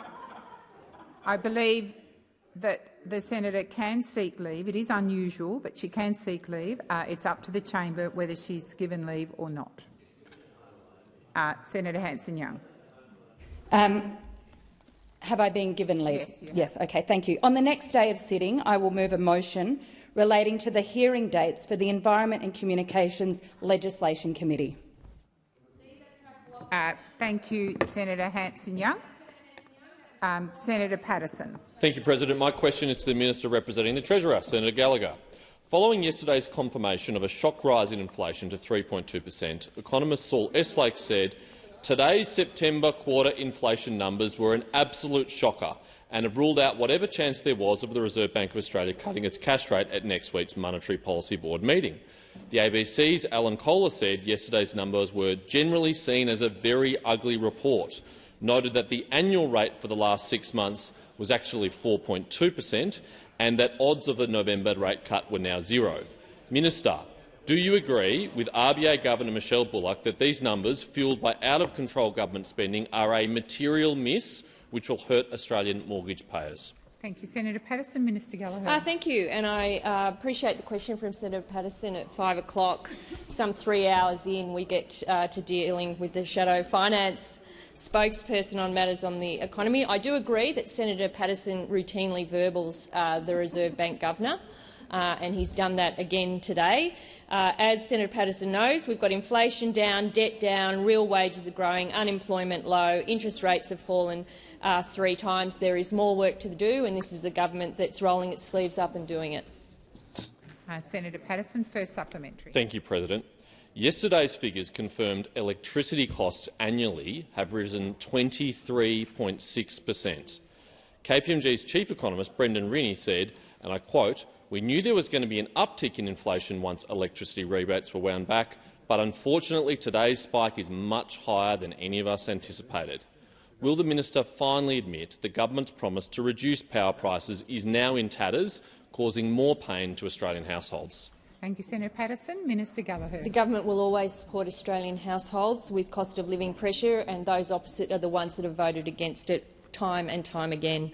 Thank you, Minister. Senator Patterson, second supplementary. Thank you, President. Since the government brought down its high-spending, high-deficit budget, annual inflation on food has jumped to 3.1%, housing to 4.7%, health to 4.2%, education to 5.3%, and even pet services are up 5%. Citibank economist Josh Williamson said, and I quote, "All major expenditure groups, barring one, rose in the September quarter, suggesting price pressures were being felt across the economy." Will the government change its reckless spending policies which are driving up prices across all essential aspects of life?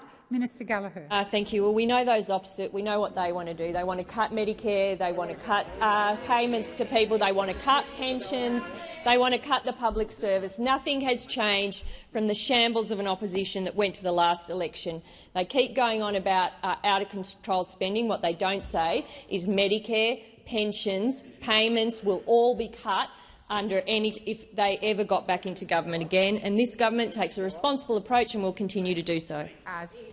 Minister Watt. President, I am aware that there are at least 2 Green senators at the airport, despite wanting to be in question time instead. But I seek leave to move that I'm not mentioning them by name. I seek leave to move that the Senate does not adjourn until the Leader of the Government in the Senate asks that further questions be placed on notice, because if people are so insistent about doing question time, we are here all night. Is leave granted? Is leave granted? Thank you. Did you have a question, Senator Scott? Point of order. Yep. Point of order.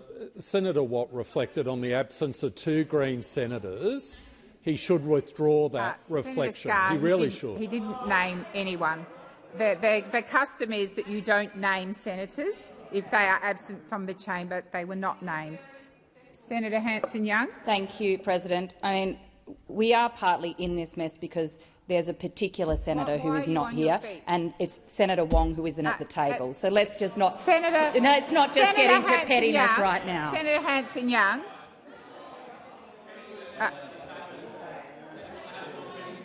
Order. Order. Order. I'm going to wait for silence. That is what I've requested since question 11. I've requested silence.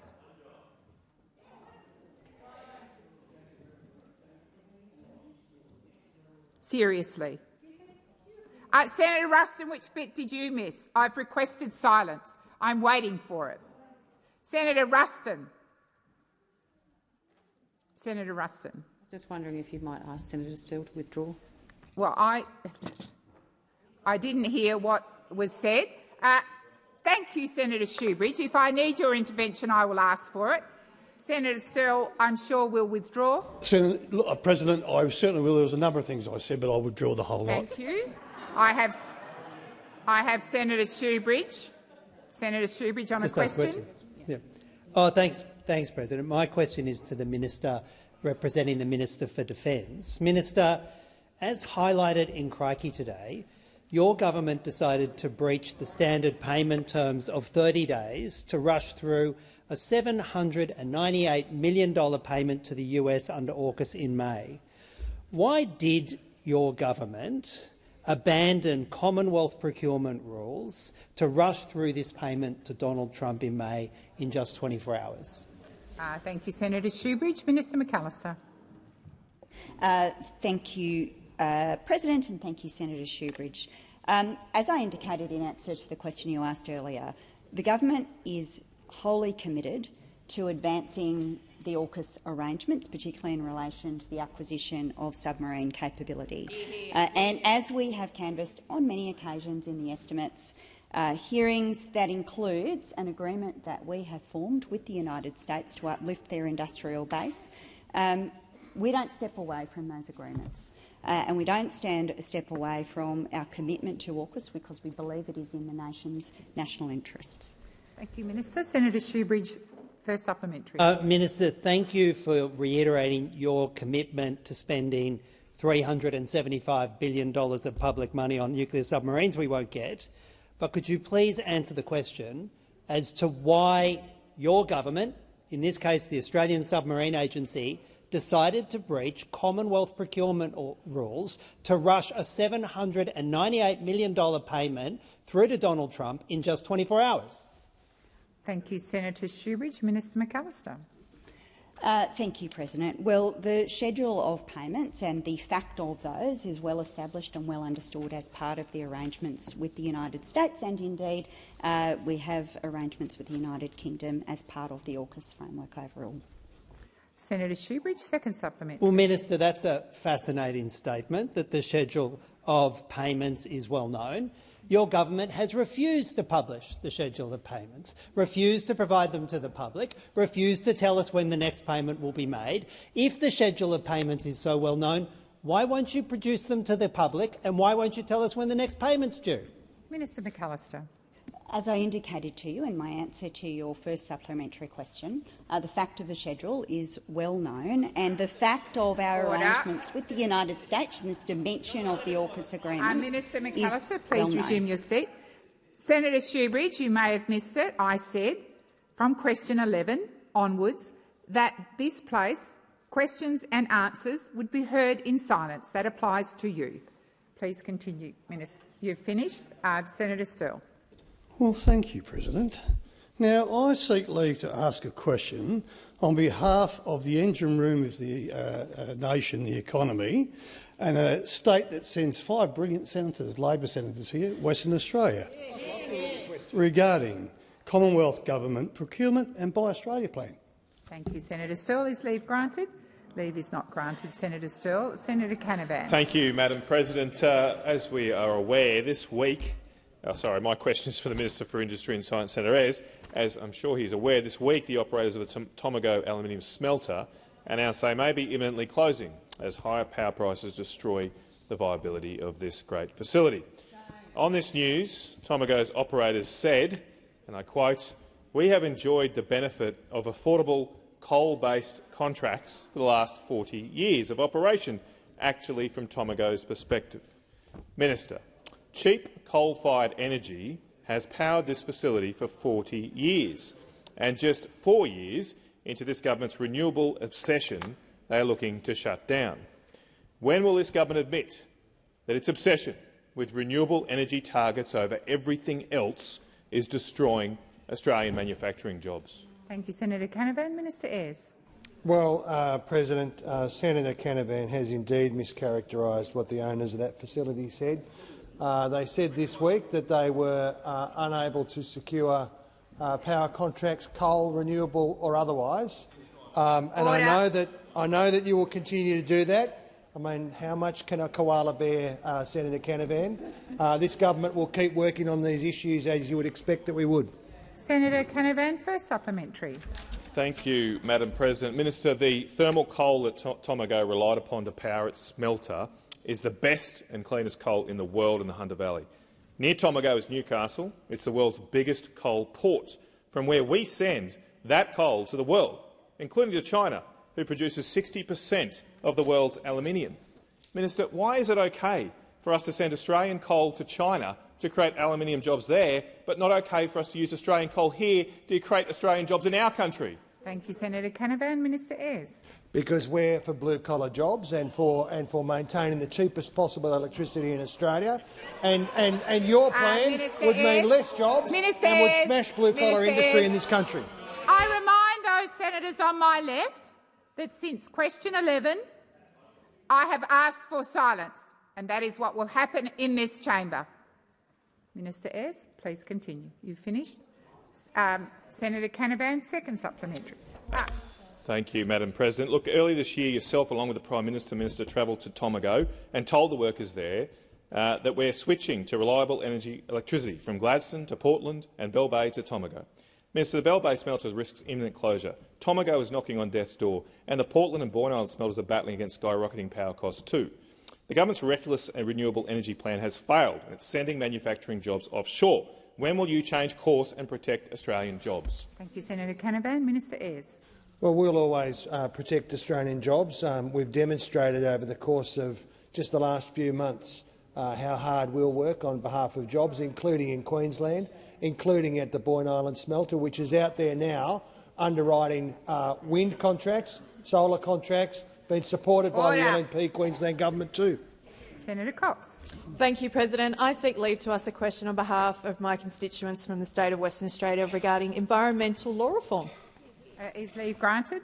Leave is not granted. Senator Cox. Senator Blyth. Thank you. My question is to the Minister representing the Prime Minister, Senator Farrell. The government has publicly described the incident on 19-20 October in the South China Sea, in which a Chinese Su-35 fighter jet release flares dangerously close to a Royal Australian Air Force PA-8A, Poseidon Maritime Surveillance Aircraft, as unsafe and unprofessional. Yet the PM still labels China as friends.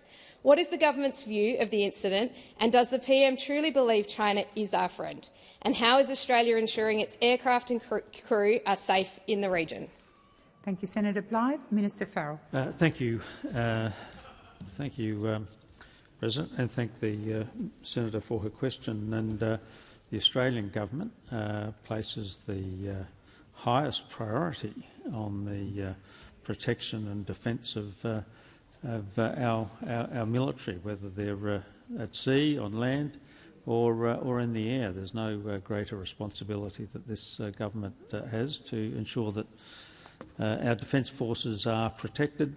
The issue that you refer to has been raised by the Prime Minister with the relevant officials of the Chinese government. And we have made our position very clear, as you have spoken about. Thank you, Minister. Senator Blyth, first supplementary. Thank you. How does the government balance maintaining trade with its friend China versus regional security concerns? Thank you, Senator Blyth. Minister Farrell. Well, thank you, President, and thank you, Senator. This government can walk and chew gum at the same time. Thank you, Minister. Senator Blyth, second supplementary. What steps is the government taking to reassure Australians, including the families of ADF personnel and the Australian public more broadly, that our maritime surveillance and freedom of navigation operations will continue safely? Minister Farrell.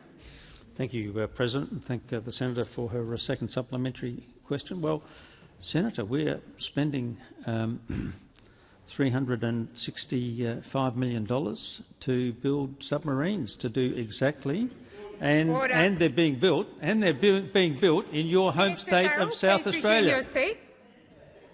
I have asked for silence. Thank you, Senator McGrath. Minister Farrell, please continue. Thank you. Senator Pocock. Thank you, President. My question is for the Minister representing the Minister for Housing, Minister Farrell. On the 8th of October 2024, in response to my question on the progress of the National Housing and Homelessness Plan, you said, and to quote, "We are working with the states and territories as we speak. The new Minister, Claire O'Neill, is working very hard to get movement on that project." I again asked for an update in February this year. We're now in October and the plan has still not been released. Can the Minister tell the Senate when the plan will be released? Senator Farrell, Senator Pocock, I think you directed your question to Senator Farrell. I'm happy to ask the senator to... I've got it wrong. Is it Minister Ayres? Thank you very much.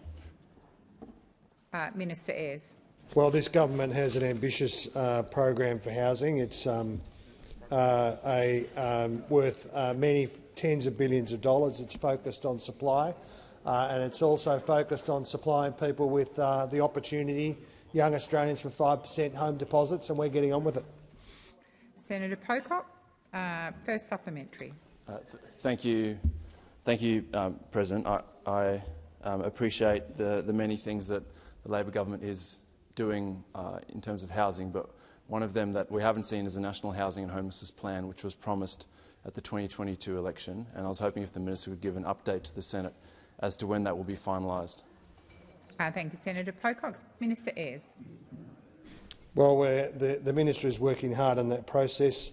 There was a consultation process which is still ongoing with 1,700 participants, and that process will continue until we're confident that we've got the cooperation across the economy and with the states and territories that's required to deal with the challenge.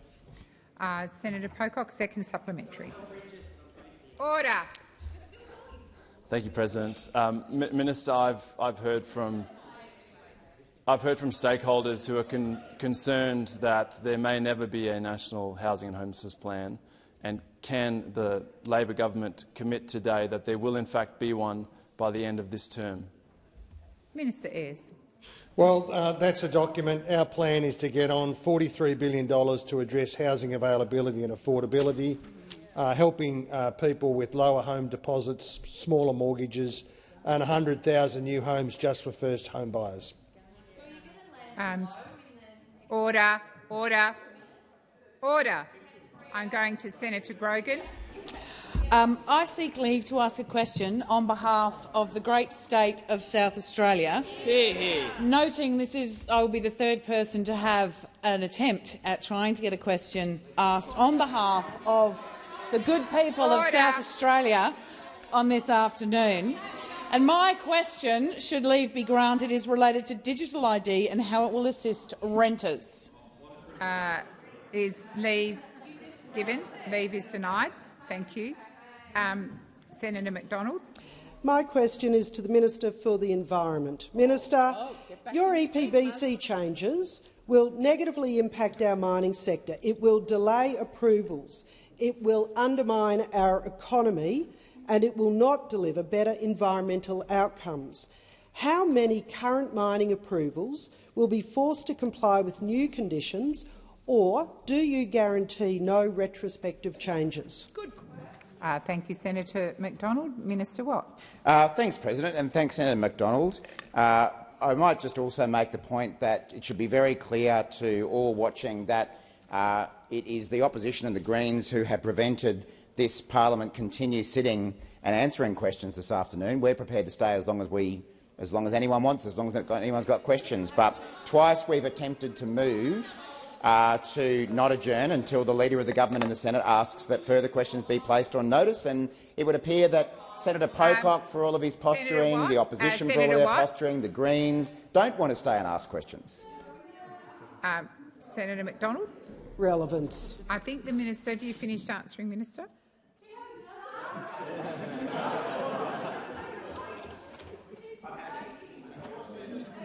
Okay. So, Senator McKenzie, I have reminded the Senate since question 11 that these additional questions came from a motion of the Senate yesterday, which was agreed by the chamber, and I have said since question 11, questions and answers will be heard in silence. I also remind all senators of the motion that was passed earlier in the week, which went to respect. So I should not have to call individual senators. I should not even have to call order. You can have the robust debate in the answer to your question, but in the intervening time you will listen in silence. Senator McDonald, you were making a point of order. I will draw the minister to your question. Minister Watt. Thanks, President. Well, Senator McDonald, I'm very pleased that on day one, when we introduced the bill into the House of Representatives, we've seen support for the reforms by the AI Group, who of course represent many businesses in the mining sector, along with the Clean Energy Council and the housing industry of Australia. So just like they're on board, you should get on board too. Thank you, Minister. Senator McDonald, first supplementary. Given that the minister has just refused to guarantee that there will be no retrospective changes, Minister, I want to ask you, it takes 16 years on average for a mine to progress from exploration to production. Will you guarantee that the stop work orders proposed in the EPBC changes will have clear time limits imposed? Thank you, Senator McDonald. Minister Watt. I've got a really good suggestion for Senator McDonald of how to speed up approval times, and that's to vote for the government's legislation. I'm waiting for silence. Order. Order. There's a number of people jumping. I'm assuming you are seeking to ask questions rather than raise points of order, because we are still with Senator McDonald. Senator McDonald, second supplementary. Just to be clear, the minister has failed to ask two questions. Minister Gallagher. Order. Just to be clear, the government has failed to answer two very specific questions that industry is asking, and you can pretend that they're not asking as much as you like, but that is the question on their lips. So, Minister, will you rule out a climate trigger in the EPBC reforms? Thank you, Senator McDonald. Minister Watt. Did that already. Senator Ghosh. Order. Order. Senator Ghosh, please resume your seat. I'm waiting for order.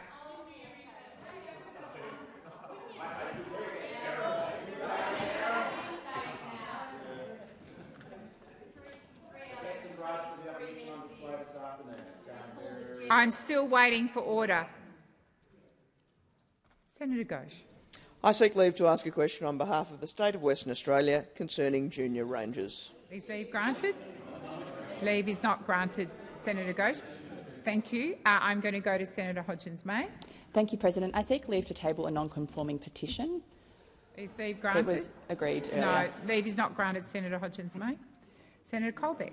Thank you, President. My question is to the Minister for Early Childhood Education, Senator Walsh. Minister, on the 28th of July, in response to a question from me, you said that, and I quote, "We are implementing the findings of that report," that being the Productivity Commission report into childcare. How many of those recommendations have been implemented, and when will that work be completed? Minister Walsh. Thanks, Senator Colbeck. Well, the Albanese Labor government believes in quality, universal early childhood education. We commissioned the Productivity Commission to do a report. We are implementing the recommendations of that report, starting with our historic decision to award a 15% pay rise to our nation's valuable early childhood educators. Thank you, Senator Walsh. Senator Colbeck, first supplementary. Thank you. Recommendation 5.3 of the Productivity Commission report recommended supporting multi-site services. The Abracadabra Childcare Centre, Family Daycare Centre in Latrobe caters for 33 children over 25 families. Addison's Childcare Centre in Sprayton caters for 50 children over 37 families, and the non-implementation of those of recommendation 5.3 means those centres will have to close. Minister Walsh. The matter that you've raised, Senator Colbeck, which you've raised before, pertains to a decision of the Tasmanian regulator. Senator Colbeck, second supplementary. Senator, that is not correct. It's a federal regulation that covers that matter. The future of those two childcare centres lies at the tip of your pen, and your implementation of recommendation 5.3 would save those two centres from closing. When are you going to complete that work? Thank you, Senator Colbeck. Order. Minister Walsh. Senator Colbeck, our government is aware that there are regions in the country that are underserved and unserved with quality early childhood education. That is why we are investing $1 billion in our Building Early Education Fund to increase supply of quality early childhood education to those regions, which is $1 billion more than you ever put into early education. Senator Brown. Thank you. I seek leave to ask a question on behalf of the beautiful state of Tasmania regarding the nutrition workforce. Please leave granted. Leave is not granted. Senator Brown. Order.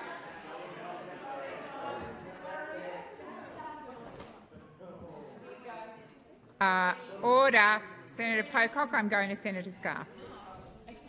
As the senator from the beautiful state of Queensland, my question is directed to the Minister representing Home Affairs, Minister Senator Watt. The Illicit Tobacco National Disruption Group was finally established to combat the explosion in criminal activity, including my home state of Queensland, surrounding the illegal tobacco trade in Australia.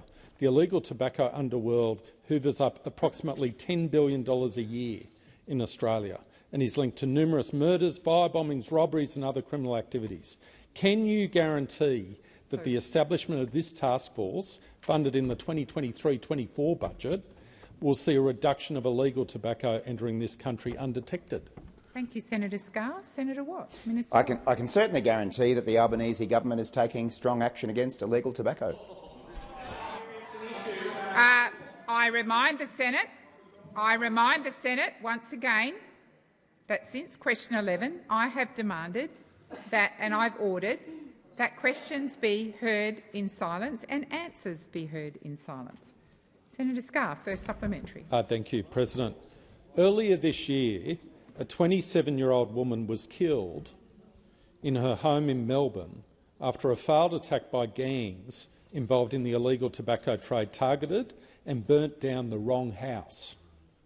Will no further lives be lost, businesses be firebombed and robberies occur now that this disruption group is finally in place? Thank you, Senator Scarr. Minister Watt. Thanks, President. I think all of us have immense sympathy for those who pay a price for these terrible crimes, and that's why our government is taking strong action to crack down on illegal tobacco. Thank you, Minister Watt. I'll wait for silence once again. I wait for silence. Senator Scarr. Thank you, President. Criminal activity has exploded under your government's watch, with people living in fear and small businesses having to close their doors after robberies and firebombings. Given that you cannot assure Australians that this task force will ensure their safety or stop the import of illegal tobacco in Australia, how many firebombings, robberies, killings will now take place, and how many tonnes of illicit tobacco will now enter the country in the next 6 months? Do you have an estimation? Thank you, Senator Scarr. Minister Watt. Thanks, President. Thanks, Senator Scarr. Well, as is very much on the record, additional funding has been provided to Border Force to support frontline resources to tackle illegal tobacco. We've committed $188.5 million to the ABF over 4 years. Among other investments, we remain committed to tackling illegal tobacco, and we'll do everything we can to crack down on it. Senator Ruston. My question is to the Minister representing the Prime Minister, Senator Farrell. Does the Prime Minister stand by his commitment— It being 5:30, Senator Ruston, the Senate